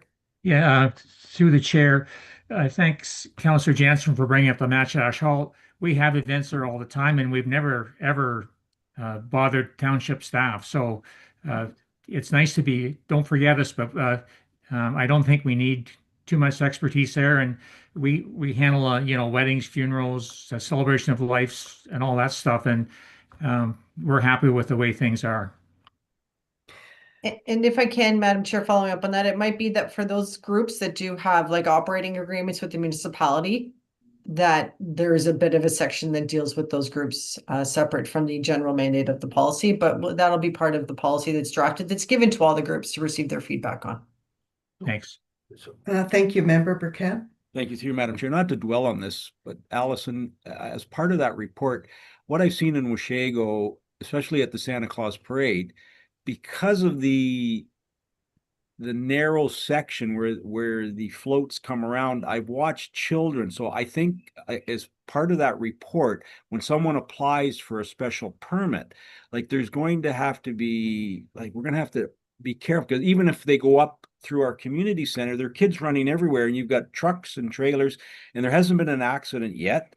but I can see one happening. So is that going to be part and parcel of when somebody applies that we flag these areas that are troublesome that we're seeing?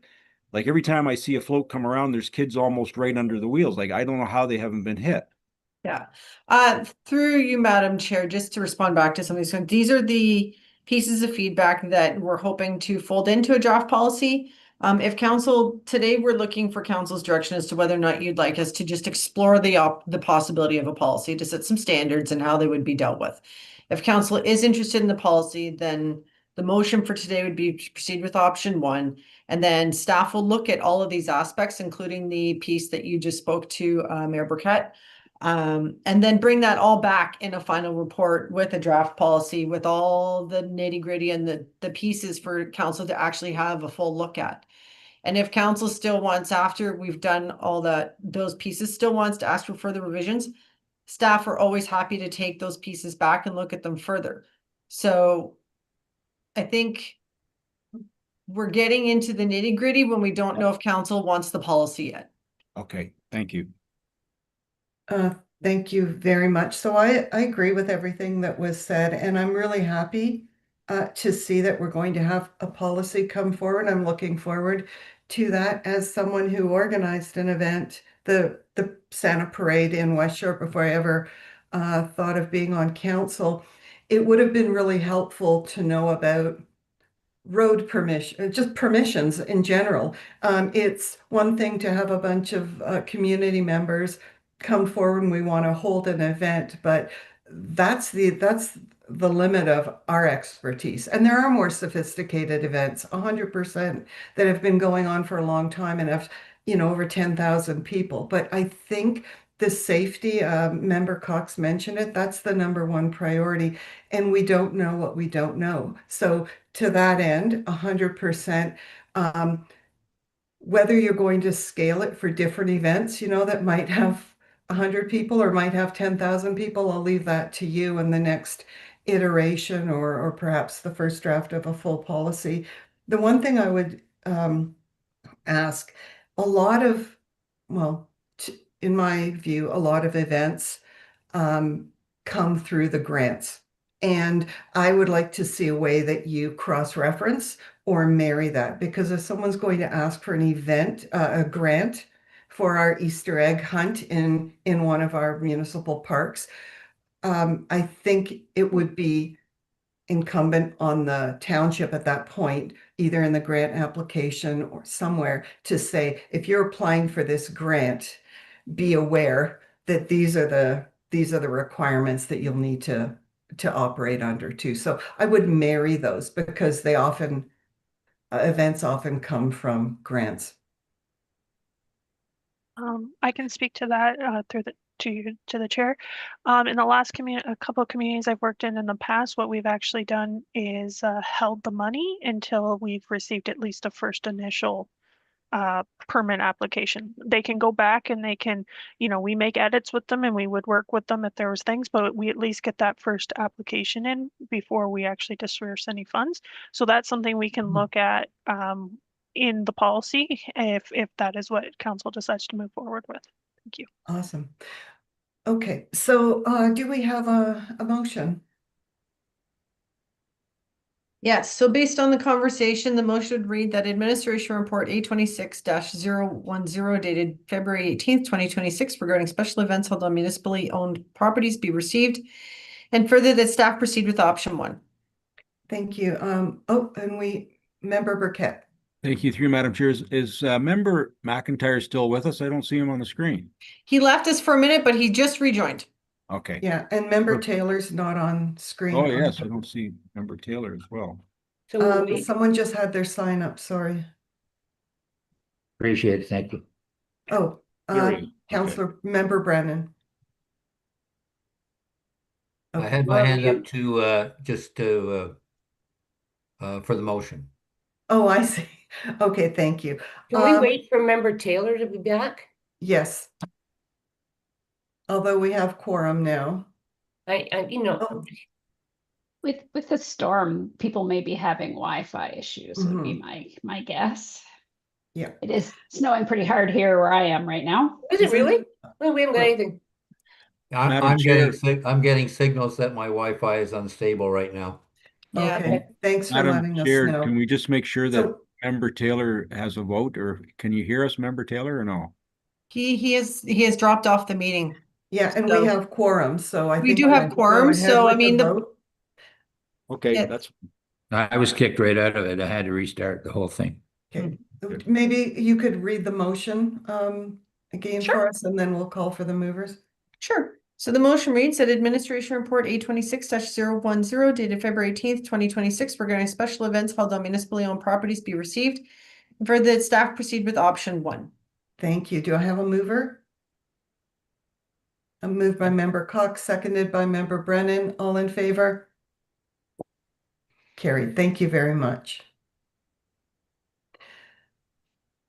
Okay, Member Minnings, maybe if we Mhm. could have a 5-minute bio break, that'd be fantastic. Thanks, and then we'll go to the items pulled from consent. So we'll see everyone in 5 minutes. Thank you. Perfect.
continue on? Done.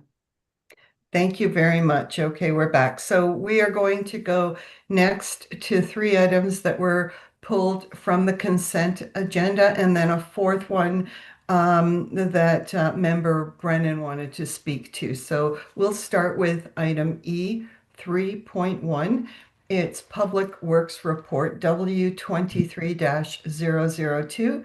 It's the Reservoir Forest Tract. Over to you, Director Burke. Or I guess we've pulled it. So is it Member Cox? Did you want to speak to it? Yeah, I do. Thank you very much. I just want to thank this for being brought forward. It was mentioned at budget that we had harvested this before and there was an income to it.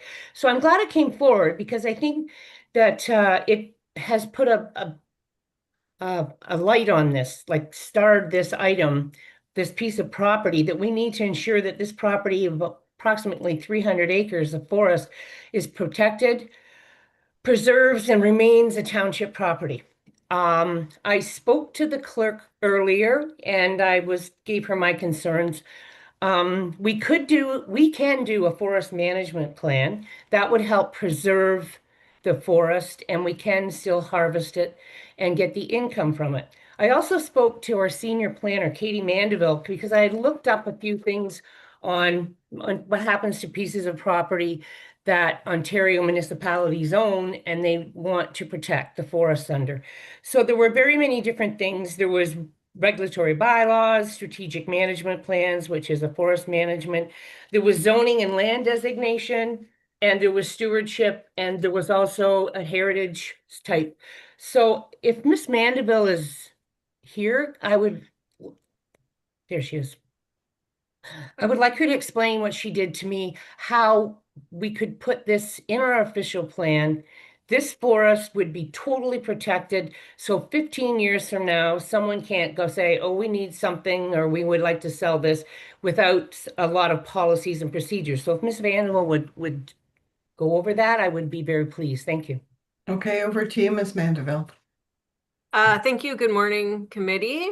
So the property currently is zoned and designated under the official plan to allow what we would call forestry. So exactly what this report is contemplating, you could do a forest management plan, which is essentially responsible forestry. So clearing mature trees.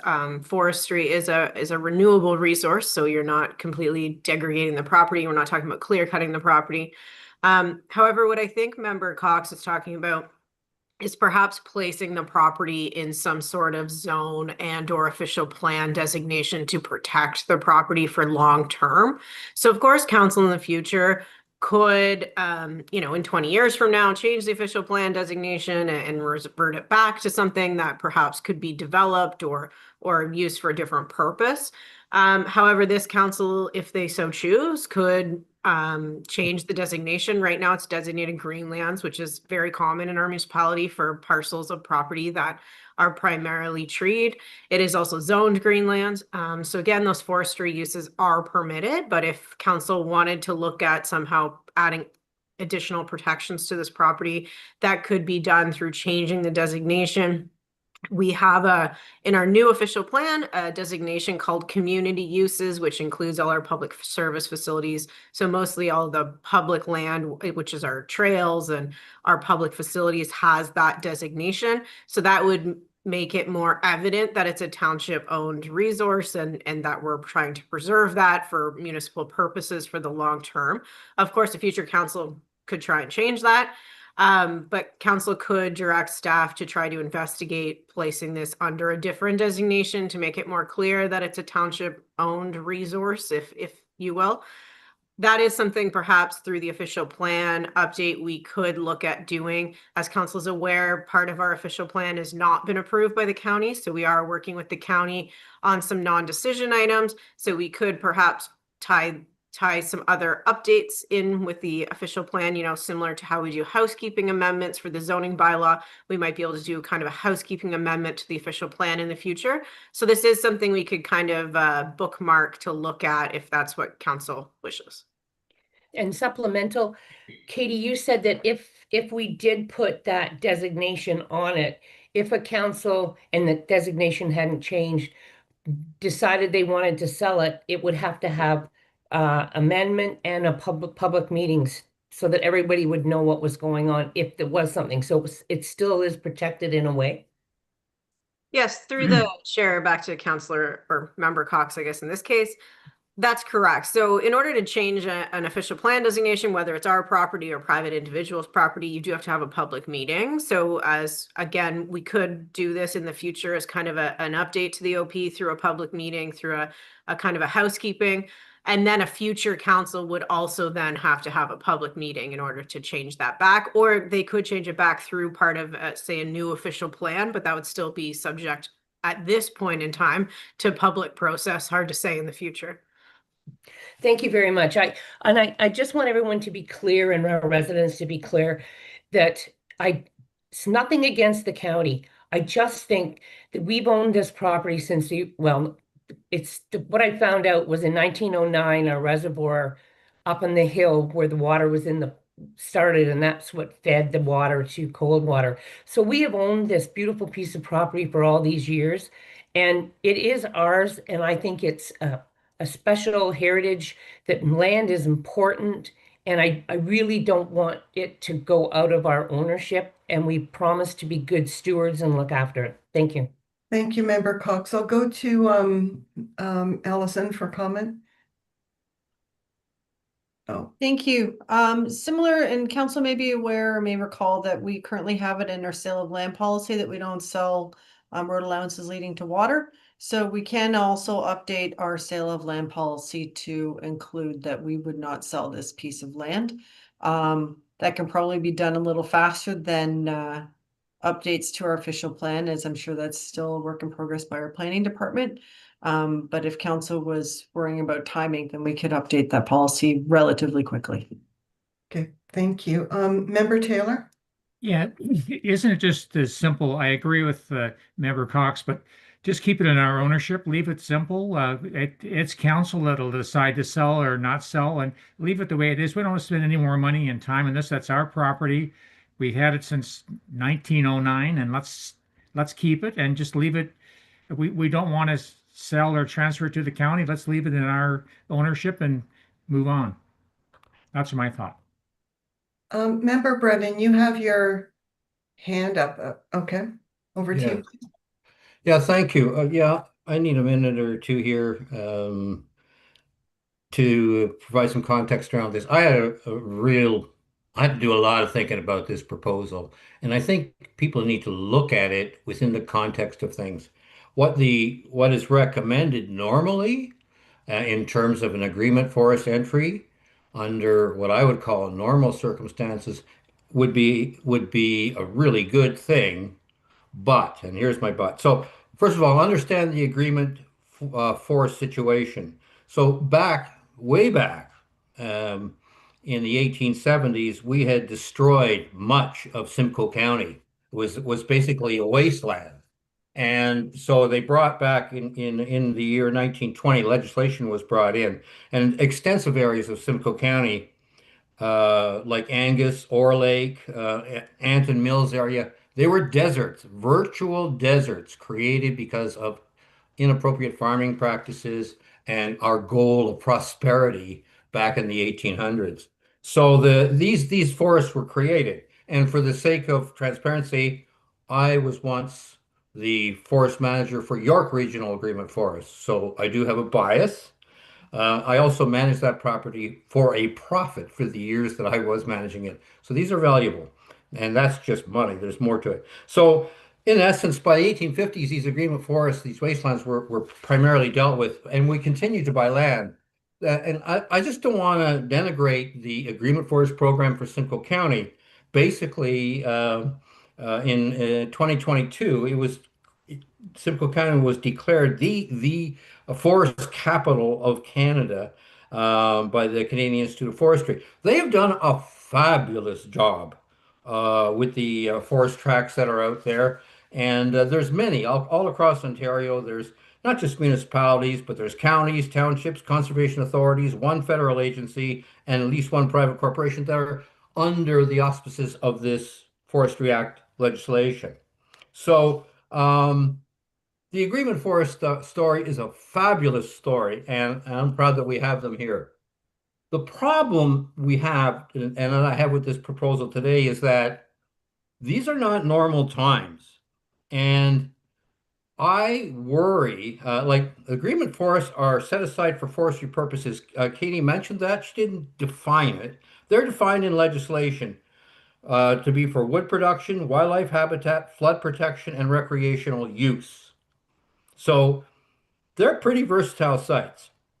And this is done under the Forestry Act. But if they ever want to sell these properties that are under these agreements, ministerial approval is required. Like normally it was with M&R. And if grants were associated with us obtaining the property back in 1909, part of that would have to be paid. There's cost sharing. There's all kinds of issues around these things when you get into an agreement forest. I am not at all sure now with the new legislation that's in place to what extent we would, as a county or at our level, have control if we entered into the agreement forest things. But I can say this.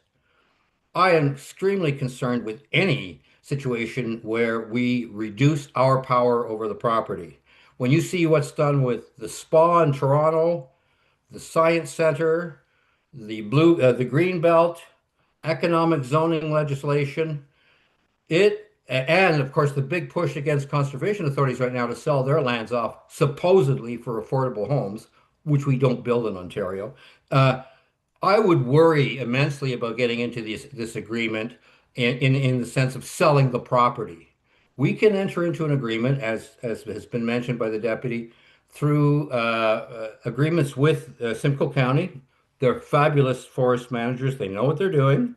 It would be to our advantage to make sure that that's done. We've already made income on this property, and we'll make more. But not only that, as Coldwater community grows and develops, this property becomes more and more valuable, particularly to the people of Coldwater. I trust them more than I would trust anyone else to be the first ones to say, we're going to keep this. When you add in recent issues in Simcoe County, like the Environmental Resource Recovery Center, which is part of the agreement forest at the Horseshoe Valley Road there, the people fought vehemently to stop that development to occur, and finally a decision was made to cancel the project back in February of 24. But that wasn't for forestry purposes. That was to take a chunk of that away because I suppose it would have been a cheap way to do it. I don't know all the details, but I know this. These properties, like any properties these days, are under threat. And I don't trust anyone more than I trust ourselves right now. There's never a guarantee that these properties will be protected in perpetuity. A council 5 years from now could say, let's sell it, we want to make some money. But we can do the best we can to position it so that the people have the greatest say. So I agree that we should enter or work together on trail development, recreational purposes, all of that, but we keep the ownership. We keep it for the good people of Severn Township, and let this rest for now. Sort of a thanks, but no thanks. That is my view on it, and but I do think the initial proposal as it's put forward, it makes sense in an era or in a time or when there are people who actually care about the environmental aspects of our sustainability. That's all I have to say on that. Okay, thank you. Member Burkett? Thank you through you, Madam Chair. And am I ever grateful to hear my colleagues and what they're saying? You know, when I read this report, my first phone call was to Madam CAO. I was so upset, I was enraged that we have such a jewel within our own municipality, 300 acres that's ours. And what we should be doing is buying more acreage, to Member Brennan's comments, to provide that to our residents. If our residents have something like this, never mind just Coldwater, it's for all of us to use. Is it hard to manage? Absolutely not. It's once every 8 years, 7 years. The county comes in and does it because we're partners, and I can't remember the terminology of the person that looks at which trees they need to take, they see it from start to finish to make sure whoever wins the contract cuts the proper trees, leaves trees that may be good for wildlife so that we have a healthy forest so sunlight can get in and make the other trees grow. And that's why we originally did it. And I totally forgot about it until we flagged it at budget. In that bylaw, there needs to be something that states every 7 or 8 years, we need to go in and check it again to be harvested. It's a moneymaker for us. It creates a healthier forest, and it's something that's owned by everybody in this township. And kudos to the group that bought it years ago, the council of the day. But what we need to do, yes, future councils may decide to sell it, but if we don't have something in writing today, they'll go back and look. And the only way I found out, and I know that Member Taylor and Member Cox knew about it, but I forgot about it, but it was a council meeting back in 2011 or 2012 when I asked people that were in the audience, why are you here? Oh, your abutting acreage is beside our property. I had no idea. And that's when we all started the process, council of the day, to have the county look at it, look at what trees could come out, look at what needed to be harvested, and create a healthy forest, a good environment. So I just want to thank everyone for being on the same page. Protect what's ours. Thank you. Thank you. Member Brennan, you have your hand up. Yeah, thank you. Just a supplementary. I fully appreciated what Katie's comments. Other than the comment about the clear cutting, I always have to get this in. You never know when you might have to clear a little patch out. One time I did the clear cut at the corner of Highway 9 and Highway 48, much to the chagrin of the public. There was a disease in the trees that had to be gotten rid of. We clear cut it, we burnt it. It made a lot of news. It was the right decision. If you drive by there today, you'll see that. But sometimes clear cutting is actually the logical solution to the problem. I'm not talking massive clear cuts. I'm talking pockets. But anyway, it's used appropriately. It's a legitimate silvicultural practice. Thank you. Thank you. Member Cox and then Member McIntyre, please. Oh, that's fine. I was just going to say that I would like to have a motion that says this, a report comes back from staff with the ideas that the clerk and the planning department have, and then we'd all be very clear on where we were going with this and what it entails. Thank you. Member McIntyre?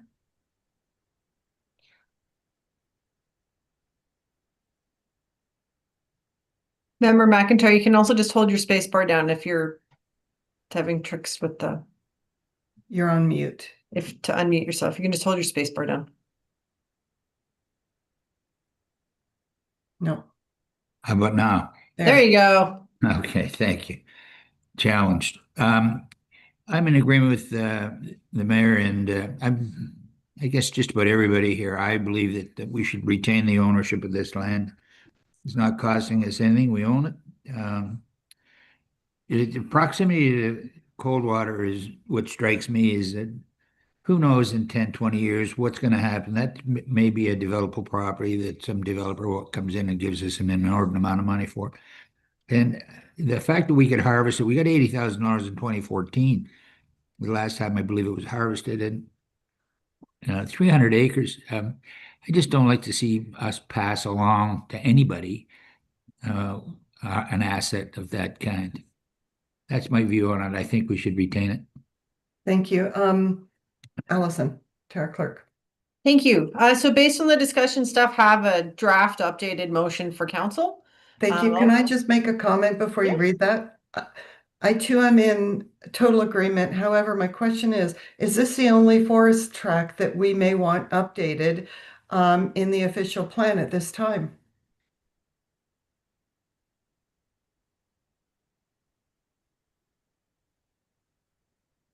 Member Burkett?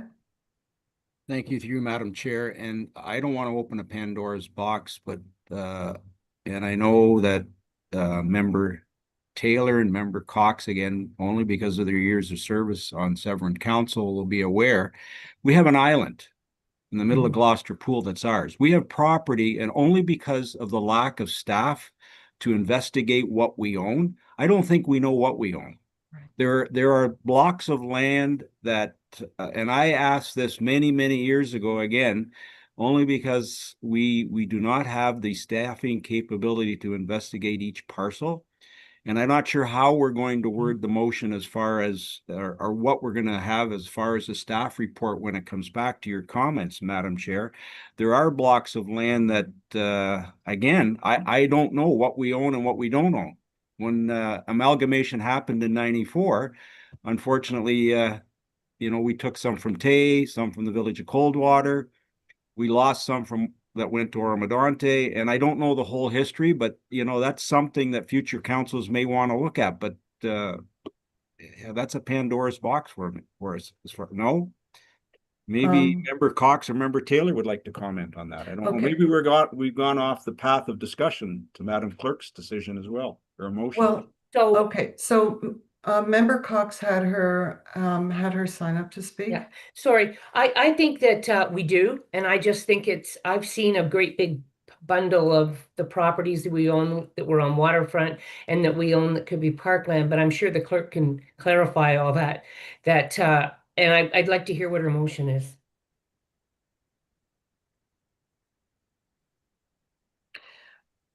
Oh, I'm not sure. We're not hearing you, Allison. Allison. Can you hear me now? Yes. Yeah. Perfect. Okay, so why don't I read out the motion? You can tell me where your thoughts are and if you want to change it, and we can go from there. I'm sure when we planning brings back the future OP pieces, then they can have a look at what appropriate other properties may be included. So the motion drafted as is reads that Public Works Report W26-002 dated February 18th, 2026 with respect to the Reservoir Forest Tract be received, and further that staff be directed to proceed with the 2026 timber assessment. Further that staff be directed to proceed with a forest management plan. Further that staff report back with an amendment to the sale of land policy to prohibit the sale of the Reservoir Forest Tract. And further that staff report back on changing the designation of the property to community lands as part of a future official plan update. So that covers your planning, your immediacy on the sale of land piece, still lets you proceed with the timber harvesting and sales this year, and gives you a plan for the future. So it doesn't speak to my question about what other tracts of land might we want updated in the official plan. And I know that Member Burkett also had his sign up to speak. Right, through Madam Chair, just Madam Clerk, so the portion about harvesting the lands, in the motion, is there a way that we could capture, or is it going to come back in the report that every 7 or 8 years we look at reharvesting those lands that we're looking at today? Is that something that would be in the report when it comes back? Through you, Madam Chair, I believe plans like that, and actually the best one to answer that might be actually Councillor Brennan, is actually comes out of a forest management plan. Okay, thank you. Member That's Brennan? correct. You include in your definition that the property is going to be used for forestry purposes in accordance with the Forest Resources Act. Use that definition. That way you have both your recreational and your forest utilitarian uses incorporated. And yeah, forest management plan will require, it'll have a layout, an operational and a long-term forecast for management of the forest estate where management is appropriate. Some areas probably wouldn't be touched, wetlands and so forth, but yes. Through you, Madam Chair, so further to your comment and the mayor, so I've added an extra piece here is the proposed motion. So I've added a bit along the end. So, and further that staff report back on changing the designation of property of community lands as part of a future plan update, along with any other appropriate township properties. Thank you. Okay. Okay, Member Taylor. Yeah, I just have a question through the chair to Allison or Katie. Is this going to delay the official plan from our perspective? Through the chair to Member Taylor, I thank you for the question. I did just want to clarify, this is not going to be a priority of planning staff. We will look at this when we are bringing forward a potential update in the future. But no, we're not going to, set aside the employment work, for example, in order to look at this. But it's just something we'll look at when we do come forward with a proposed update to the OP. Thank you. But it does protect the item on the agenda right now, the forest tract in question. Awesome. Okay, so we've all seen the motion. I don't know that the clerk needs to read it again unless I'm seeing anyone who wants it read. Okay, let's have a mover. Moved by member Cox, seconded by member Burkett. All in favor? And it's carried. Thank you. Thank you very much. Okay, the next item that was pulled from the consent agenda, item E3.3, Administration Report A26-007, Temporary Special On-Farm Diversified Use Events. That's an item I pulled, so I don't know if I should pass the chair for the moment. If you'd like the ability to speak on it, then I would just pass the chair to perhaps Deputy Mayor Cox or Member Burkett. Perfect. Deputy Mayor Cox, Okay, thank you you. don't mind sharing? No, that's fine. Thank you. Go ahead. Thank you. So again, I'm really happy to see this report come forward in response to some of the presentations we've heard at council from, I believe, a maple syrup producer, etc. People, businesses, landowners who've wanted to hold events on their property. So I'm really happy that we're moving forward with this. But I do have some questions. My first question is, why is the recommendation that the property owner be limited to 2 events per year? Oh, I'll happily take that. So through the chair to Member Minnings, we selected 2 events a year on the idea of first of all, we looked at different municipalities and what they've done. So we looked at some different municipalities. The idea is that would allow a business to have a, say, event in the spring and an event in the fall without having to go through a rezoning or through a site plan to get permission to do special events all the time. We wanted to keep it at a number where it wouldn't disturb their neighbors without going through the full site plan approval process. And we wanted to make sure that they weren't just going to say, if we allowed for a year, we had a business that then chose to do all for the whole month of July, decided to hold special events, and that's their whole entire season, then basically going around the site plan approval process. Okay, so is a site plan approval not an approval that's put on the property? Or is it only specific to an event? I thought if a property owner went through that process, then that would be the designation on their property going forward. Am I incorrect in that assumption?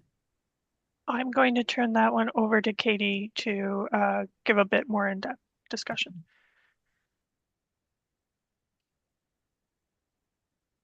Through the chair to Member Minnings.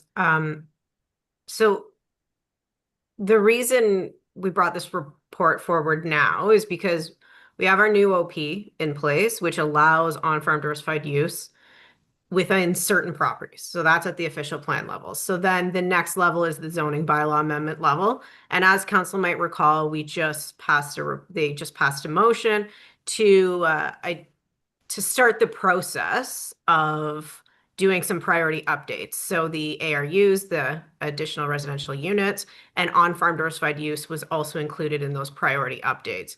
So the idea behind this special event policy is that the zoning would be in place for large agricultural, potentially rural properties. So those large parcels of lands to have certain special events. So you wouldn't need what is traditionally required, which is the site plan agreement, but we also didn't want to discriminate against people who want to have, events every weekend or every other weekend and go through the formal site plan process. So under Ontario legislation, the correct way to do this is through a site plan agreement. So I think Becky's examples, we're trying to find, it's more of a one-off event, or in this case, a two-off event, rather than someone wants to have an event 10 weekends a year or 12 weekends a year through the entire summer. So by putting the zoning in place, it would allow us to then do this municipal licensing, to do the special events, rather than the traditional and appropriate site plan process. So I'm not sure if that answers your question, but that's, I guess, some of the background there. Yeah, no, I appreciate that. For me, it's just new and I'm not sure. So I'm looking at this, and if there were 2 events per year, which is a maximum right now, I'm assuming there's a cost to have this, to go through this process, to put in an application for your land for the 2 events per year? Yes, through the chair to Councillor Minnick. We would put in a administrative cost into having our staff review the applications. So it would be a minor fee that would basically the same thing that we would do for, what we're proposing for the public property, similar a fee, just so that our staff, so fire, building, planning, everybody can just do a review and make sure that the property is going to be safe and that there's no health and safety issues that could affect or require our fire department on scene. No, fair enough.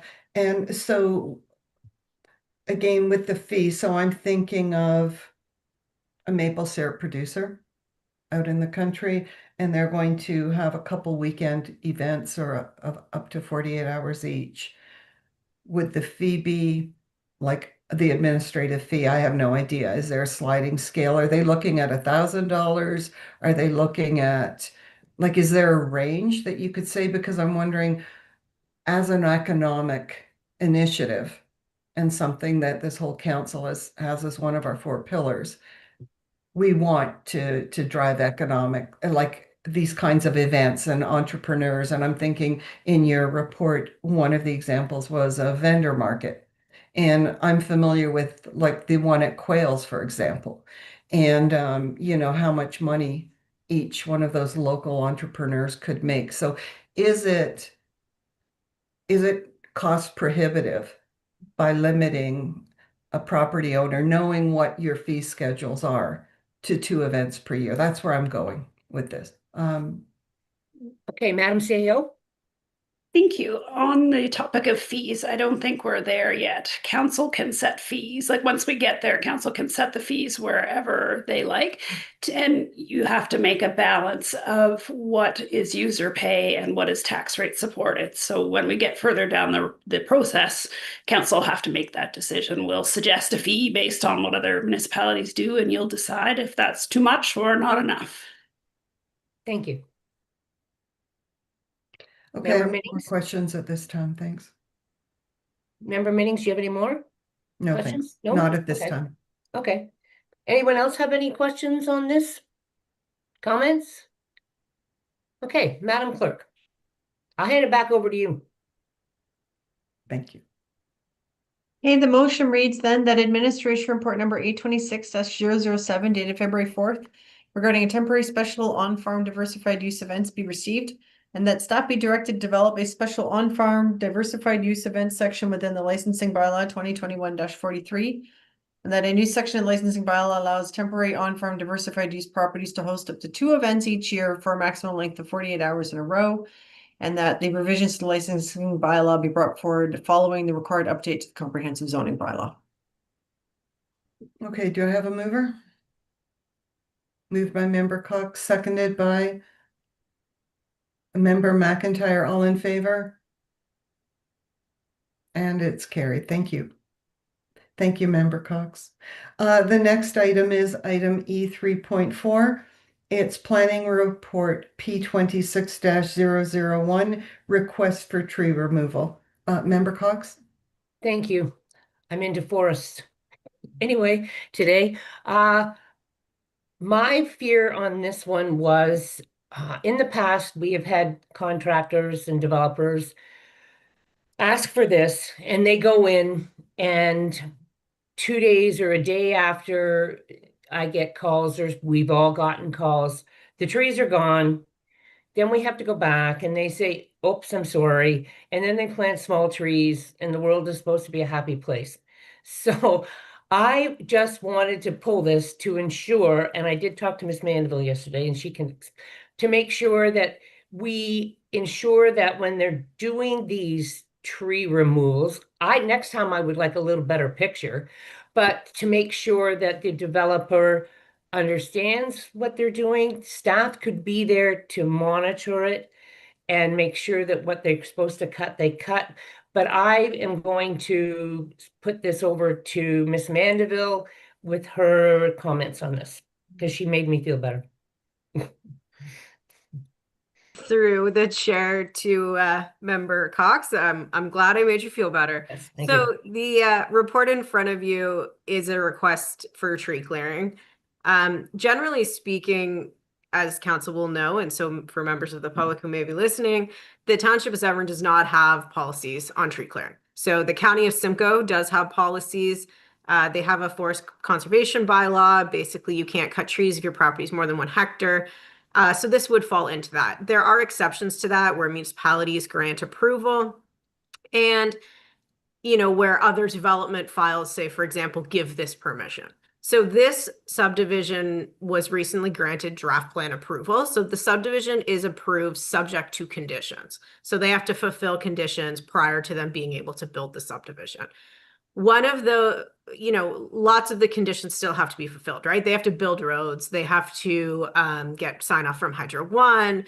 They have to do all kinds of things before they can, build houses here. One of the obstacles, though, when you are trying to develop is that there's a window for tree clearing. So because of birds and bats, specifically endangered species or threatened species, you can only clear trees in the winter. So this is why this request comes up. We had one, I think 2 years ago, perhaps, on the Town Line subdivision, because basically developers need to clear trees before, I think in this case, it's March 31st. So before those birds start nesting, before the bats are there, all of those kind of species. So what this report basically is asking is to give the clearance to cut trees ahead of the subdivision getting final approval. So included within the package is the map, which yes, could have perhaps been a little bit better. So I will just put it up on the screen. I think it'll be easier to just speak to it. And that's the buffer zone you're going to speak to, right? Yep. So this subdivision was approved with this tree clearing limit. So if everyone can see my screen, this is the map that's included within the staff report within the agenda package. So if I zoom out a little bit, you can see it's a pretty big map. It's it's labeled here as the tree removal plan, but this was the extent of tree removal contemplated within the subdivision that does have draft plan approval. So if they were at final approval of this subdivision, this request would not be before council because this is already approved. So our environmental consultants have vetted this. The applicant's environmental consultants, of course, submitted it. So the only tree preservation areas were in the middle of this site. So just for context here, people are probably familiar with this property since it's right almost at the corner of Division Road and Highway 12. This is the property, if you can see my cursor on the left-hand side of your screen, that's the property directly at the corner of Highway 12 and Division Road. So then Dunford Drive is across from where the new street will be. And then this property has a little bit of frontage here on Carriage Court as well. So there is an environmental feature that runs through the property, and that's the extent of the tree protection area is around that environmental feature. So you can see the kind of line shading here in the middle. That's a wetland feature that needs to be protected, and there is trees to be protected along both sides of that wetland feature. It will be zoned environmental protection around there, and the lots were all designed to have adequate building and septic areas away from that environmental feature. So it extends through the entirety of the site, and there is some wetland features down here along Division Road, and the tree protection area around those. So again, these areas were approved as part of the subdivision process. What is perhaps a little bit unusual is that we did not account for a buffer here on future lot 19. There is a private residence located on this property, kind of up here, I think more where the north symbol is, because it's not exactly a regular shaped property, if you will. It's not a square lot that's there. So the house itself is kind of set up almost exactly where that kind of north symbol is. So this is not the lot line here. And then those people's property actually extends all the way down to right here. If you can see my cursor right next to this mud mat, there's only that amount of frontage on Carriage Court is where basically this mud map or the future road allowance will connect. That's almost all the frontage unless you go directly to the intersection, which there is some tree preservation there right at the intersection. So what we had already actually spoken to the developer about, perhaps it was a little bit of an oversight, is leaving a buffer of trees between this one residential property on Carriage Court and future lot 19 here. So the developer has agreed to do that. That was a topic of conversation even before this report came to be.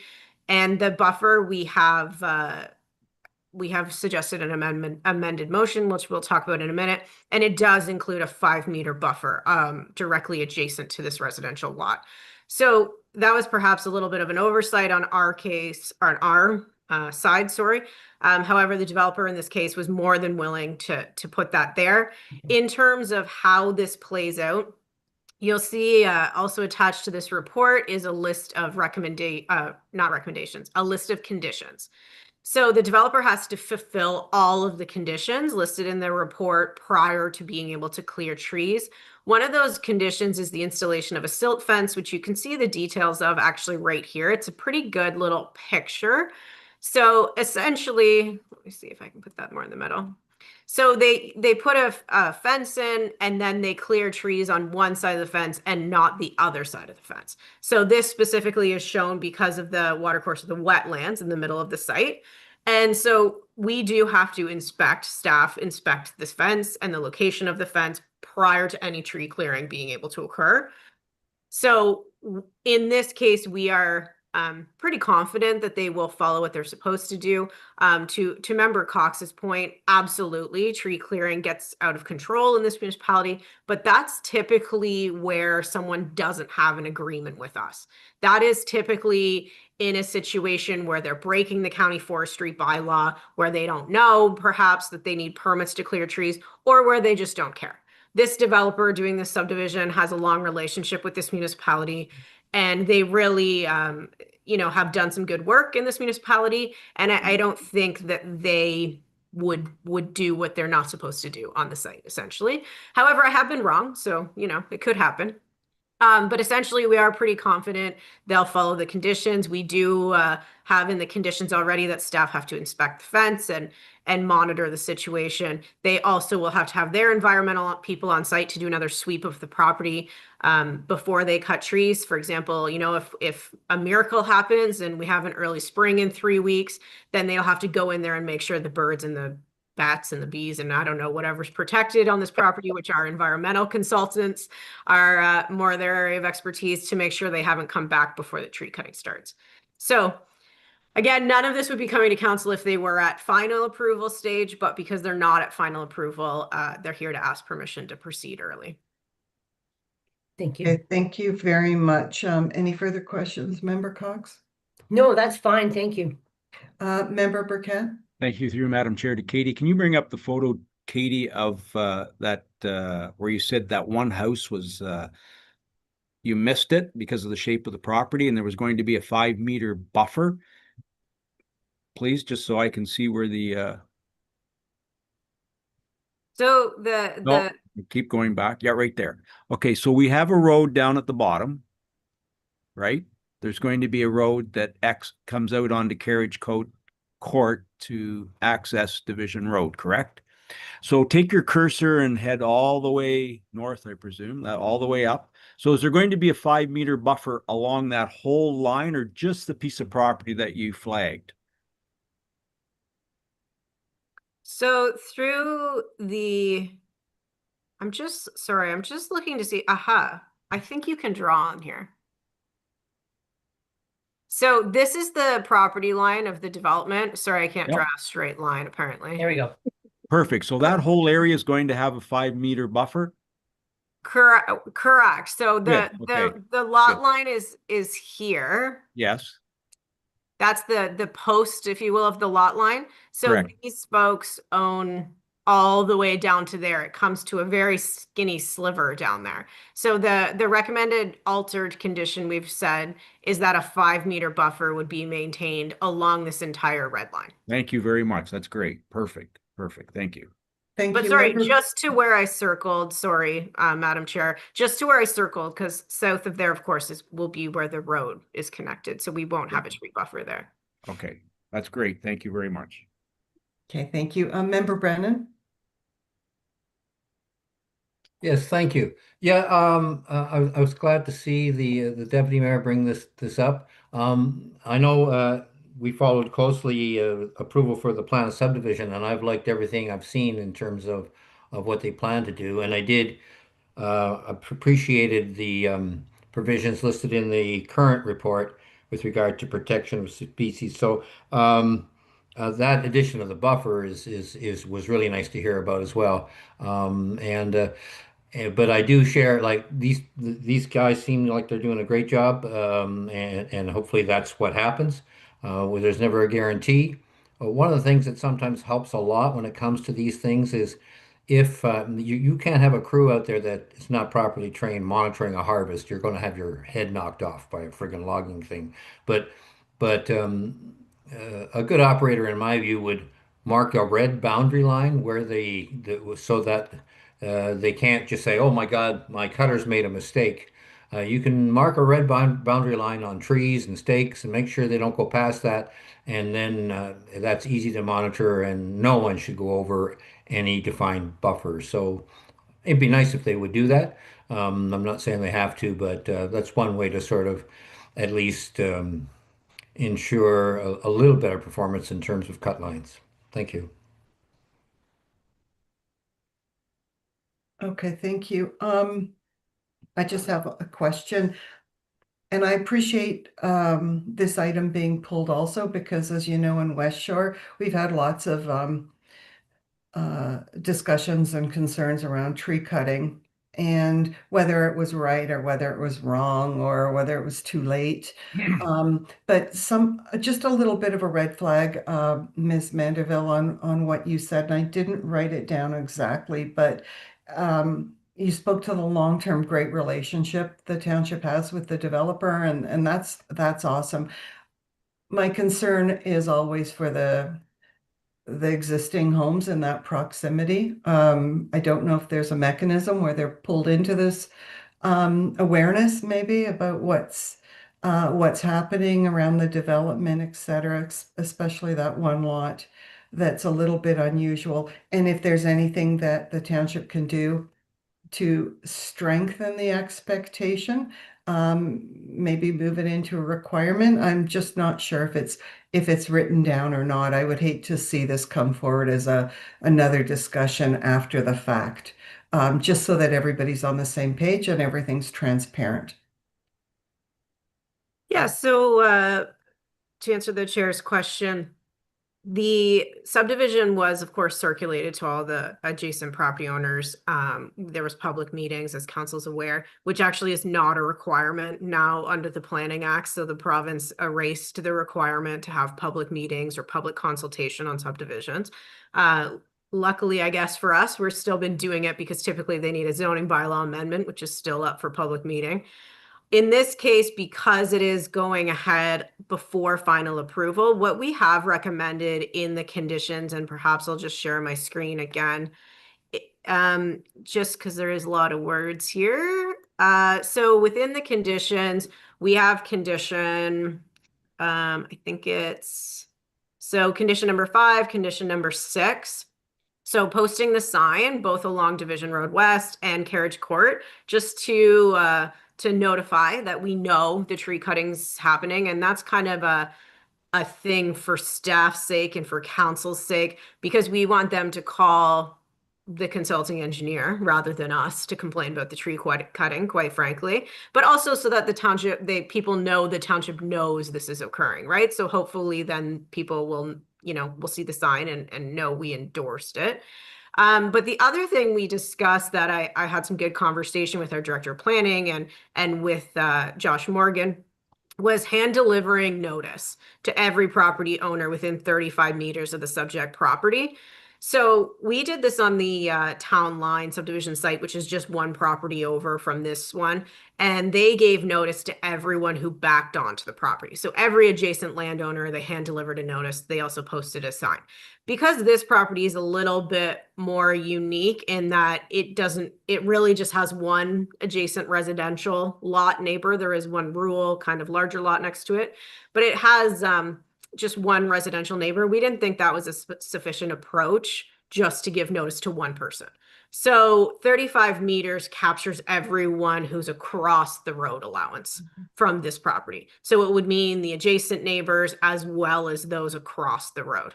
So we thought that was important. We did have a neighbor who was across the road who was very vocal about this subdivision.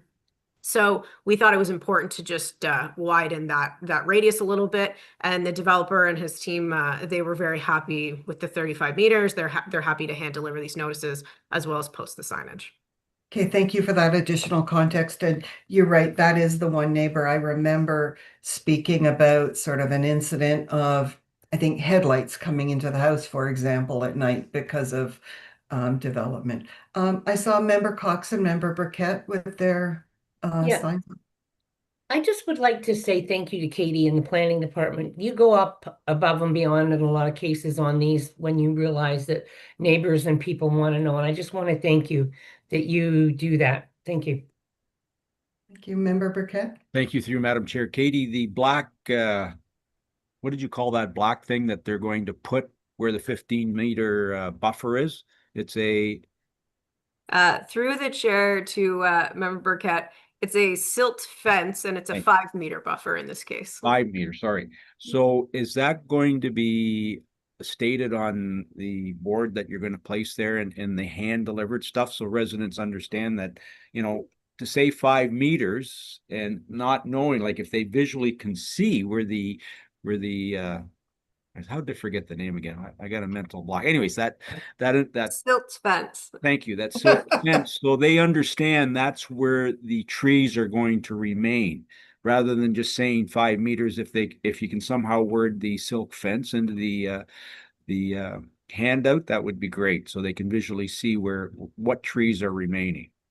So through the chair to Member Burkett, how it typically would work is that the silt fence would be installed 5 meters from the property line. So everything, as Member Brennan actually was talking about marking the trees with red or whatever the case would be, essentially what they do here is they put up silt fence and then they clear all the trees in the silt fence area. So the silt fence will be at least 5 meters from the back of that lot line. Yep. But I do think it's a good idea to note on the handout that everything within the silt fence area will be cleared. Correct. Okay, perfect. Thank you. And maybe explanation of what a silt fence is, because. Yes, thank you. Thank you. Okay, I'm seeing no more questions. May we have a motion, please? Certainly. So the motion reads that planning report, just put out the planning report P26-011 dated February 18th, 2026, with respect to a request from Morgan Planning Development on behalf of South Shore Isabella Estates to remove trees prior to final plan of subdivision approval at 2060 Division Road be received. And further, that council approves the request to remove trees subject to conditions in attachment 7 to planning report P26-11, which must be fulfilled prior to commencement of tree removal, including the requirement to maintain a 5-meter buffer of trees along the shared property line with 1962 Carriage Court. Thank you. Do I have a mover?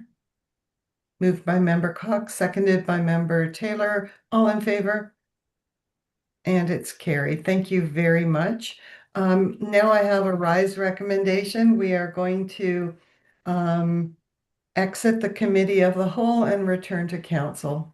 Correct. So the motion reads that committee rise and return back to formal council session to receive a report on the proceedings of the committee of the whole. Thank you. And I need a mover. Member Brennan, moved by Member Brennan, seconded by Member McIntyre. All in favor? And carried. Thank you. Over to you, Mayor. Second you. motion, then just one more here, is that the recommendations committee of the whole for the meeting of February 18th, 2026 be adopted as resolutions of council. Thank you. A mover, moved by Member Cox, seconded by Member Taylor. All in favor? And that's carried. Thank you. Thank you, Madam Chair. Moving on, we have no notice of motions, County Council Boards, Association Committee summaries. Who shall we start with? Deputy Mayor Cox. Thank you very much. I don't have a lot of summaries. I was at my library board meeting and I sent out the calendar to everyone what was going on. And I need to tell you how busy we are. Oh, I do have to tell you that we did get from, we got a family pass from the ROM, the Royal Ontario Museum. And that's 2 adults, that's 4 people. And we got one from the Metro Zoo. Dee applied and they gave it to us. So what happens is the families can go there and get that permit thing. Anyway, the tickets, and they have it for a week and they can go down and they don't have to pay to get in. And they also got one of the Georgian Bay passes so that people can go there and get that for a day and go to the park and take their kids without having to pay $5 an hour. So I really am impressed with that. County Council, I think you got the highlights. So that's pretty much it. Thank you very much. Thank you, Councillor Taylor. Thank you, Mayor. I got 3 items. I had the privilege of filling in for the mayor as an alternate councillor at the County of Simcoe on February the 10th. And one of the items that they discussed there is the Simcoe Village campus down in Beaton, and it just blew me away, the complexity, the work involved, and it's a return on investment in 2.5 years. So well done. Coldwater Mill, we got our plans underway for 2026, and our next event coming up on the horizon is the Easter egg hunt. Thanks to the Deputy Mayor getting us involved in that. And Severn Sound Environmental Association, Severn, along with Midland, Penetanguishene, Tay, Tiny, Oral, Medonte, and Georgian Bay, have reached the milestone 4 in Partners for Climate Protection, PCP. And special thanks to Sustainable Severn Sound, i.e. John Main, and also our staff for working with them in getting these initiatives. So a couple of good things there. Thank you. Thank you. Deputy Mayor Cox. I have to congratulate Member Taylor. I wish it took my... He was in the paper on the committee, the executive committee for the SSEA. So I just thought you didn't toot your own horn on that. Thank you. Councillor Brennan. Yeah, no committee reports right now. All my committees meetings are the latter part of this month. Talk to you next month about them. Councillor Minnings. Thank you. My library board committee is happening this afternoon, so I will have an update at the next meeting, and I will leave it to Deputy Mayor to speak to Culture and Recreation Committee, which was held last week. Okay. Did you want to speak now, Deputy Mayor Cox? Sure. Basically, if you read the minutes of the meeting or the agenda, the Recreation Committee, the Recreation Department is booming right along. We have Nick has taken over as the facilities. Trevor's moved up. Oh man, her name just went out of my head. A recreation programmer. Erica, that's it. I was going to say, yeah, Erica has got the summer program getting organized and she's getting ready to hire. There'll be one in Washago and one in Coldwater. We spoke about the dome. Everybody was very keen and happy about the dome us looking forward to the dome being built or where we're going with that. And it was well accepted. So it's really nice to see that our recreation department and our recreation programming is doing so well. Erica has said that they've got good numbers, and now that you can do online and pay it even makes it better. So I just want to say kudos to Craig and everyone on the recreation department for the hard work you've done and the things that you can offer now. Thank you. Councillor McIntyre. Thank you. The rink at the community center has been going great guns with the cold weather. However, with this change in the last day or two or three, I'd like to thank the volunteers who do what they do there for the rink. The Wednesday afternoon coffee continues to be a great success. 13, 14, 15, sometimes as many as 20 people attending. And I had just a quick question for Councillor Brennan. When is that meeting with the doctors out at Bayview Wildwood? I saw something, I think from Becky, that said that we could pick up materials and so on. So wondering when that is, and that'd be the rest of my report. Yeah, I don't, it's the end of the month. I think it's the last Friday, the 20, I'll have to double check. I think it's the 27th. I'll give you a call and we Okay. can discuss what material we might want to bring and that's been offered up and hooking up for that meeting, if you can Okay, make it. Mr. Mayor, will you be here for that? I will be, yes. Okay, thanks. Oh, We'll be great. amongst the three of us. We'll figure it out. Thank you. Oh, Yeah. just a minute. What date was that? Sorry, what date was it? I think Last of it's the month. Friday the 27th, but I need to confirm that. Oh, no, I won't be here. Sorry, I will not be here. So you, Yeah, that's you what I guys- thought you told me. Yeah, you guys are on your own. I know you'll both do a good job. Yeah, we'll be all right. Well, thank you for doing that. Yes, We'll talk, Jim. thank you. Thanks, Phil. Okay, thank you. And I just want to congratulate Councillor Taylor as well. Job well done. I know your passion for the SSCA and you do a great job. Thank you.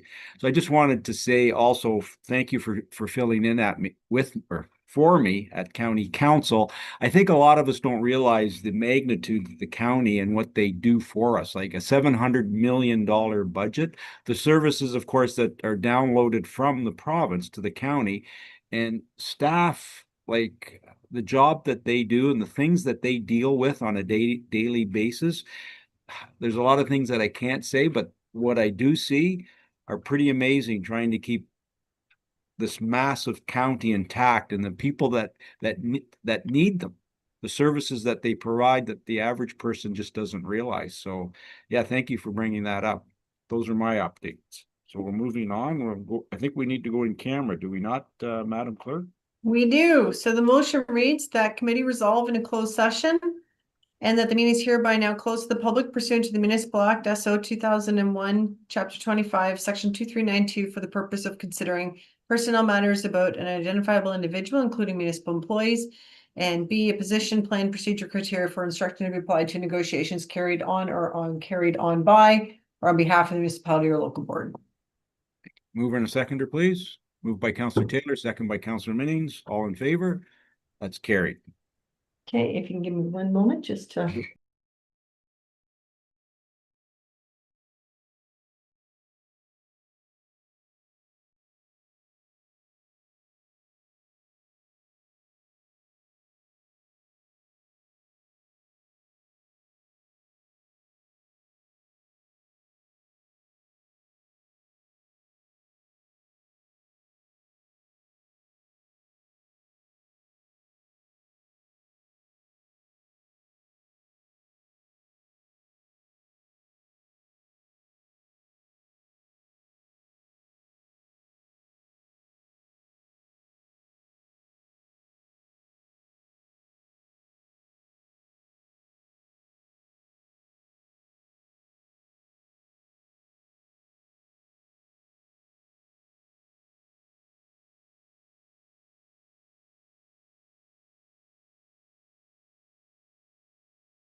enable the public broadcast.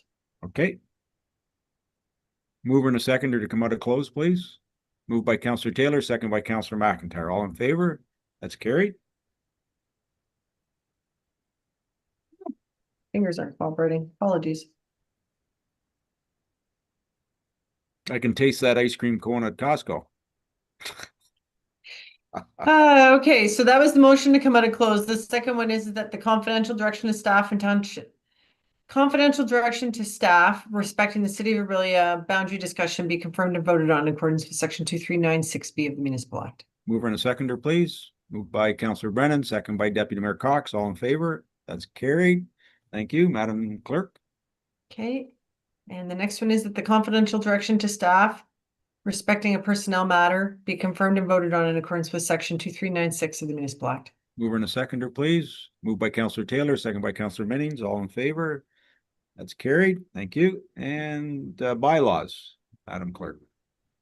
Yeah, so the motion reads the bylaws number 2026-12 through 2026-15 inclusive are hereby passed. Mover and a seconder, please. Moved by Deputy Mayor Cox, second by Councillor Minnings. All in favor?